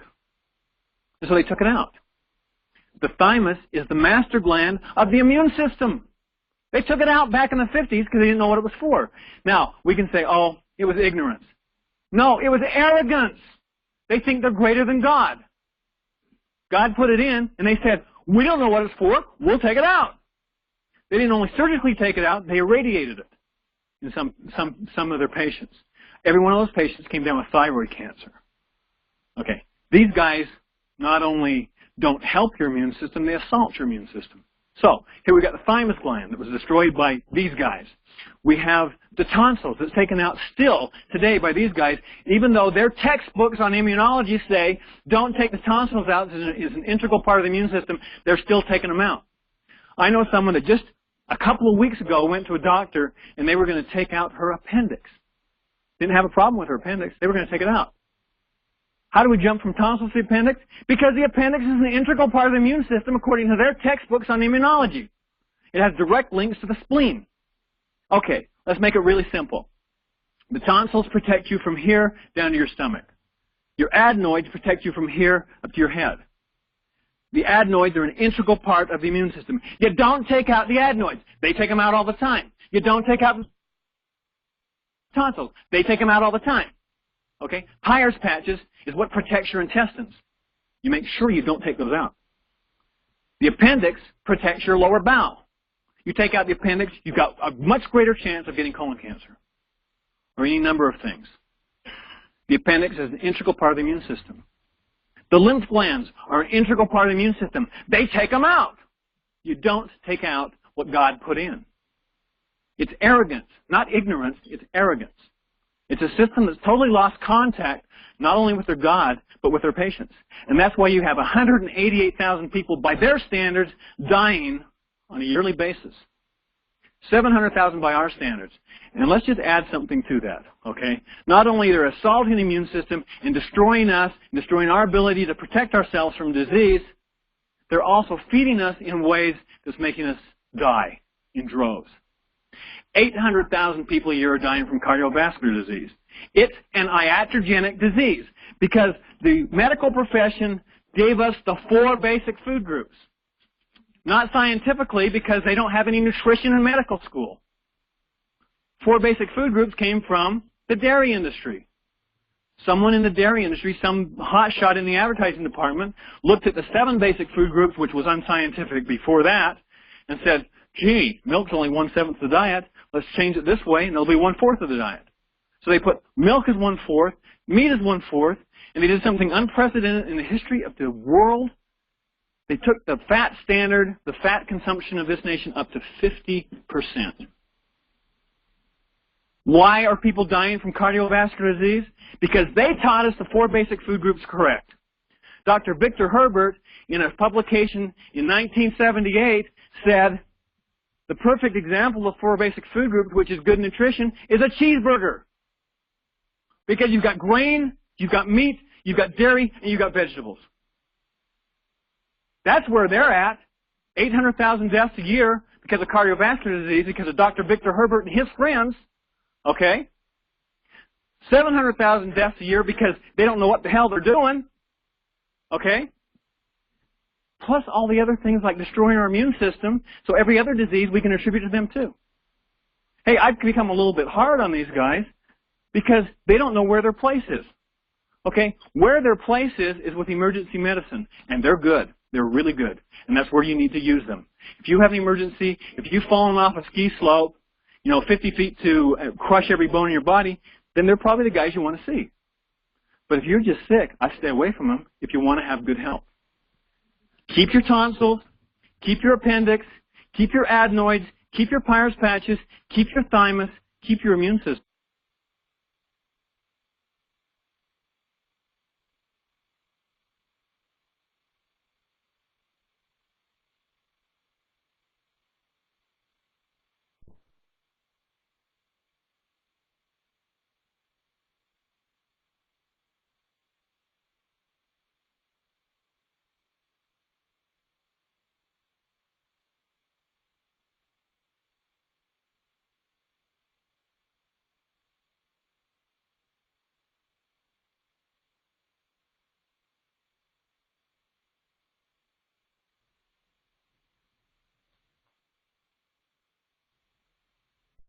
Where their place is.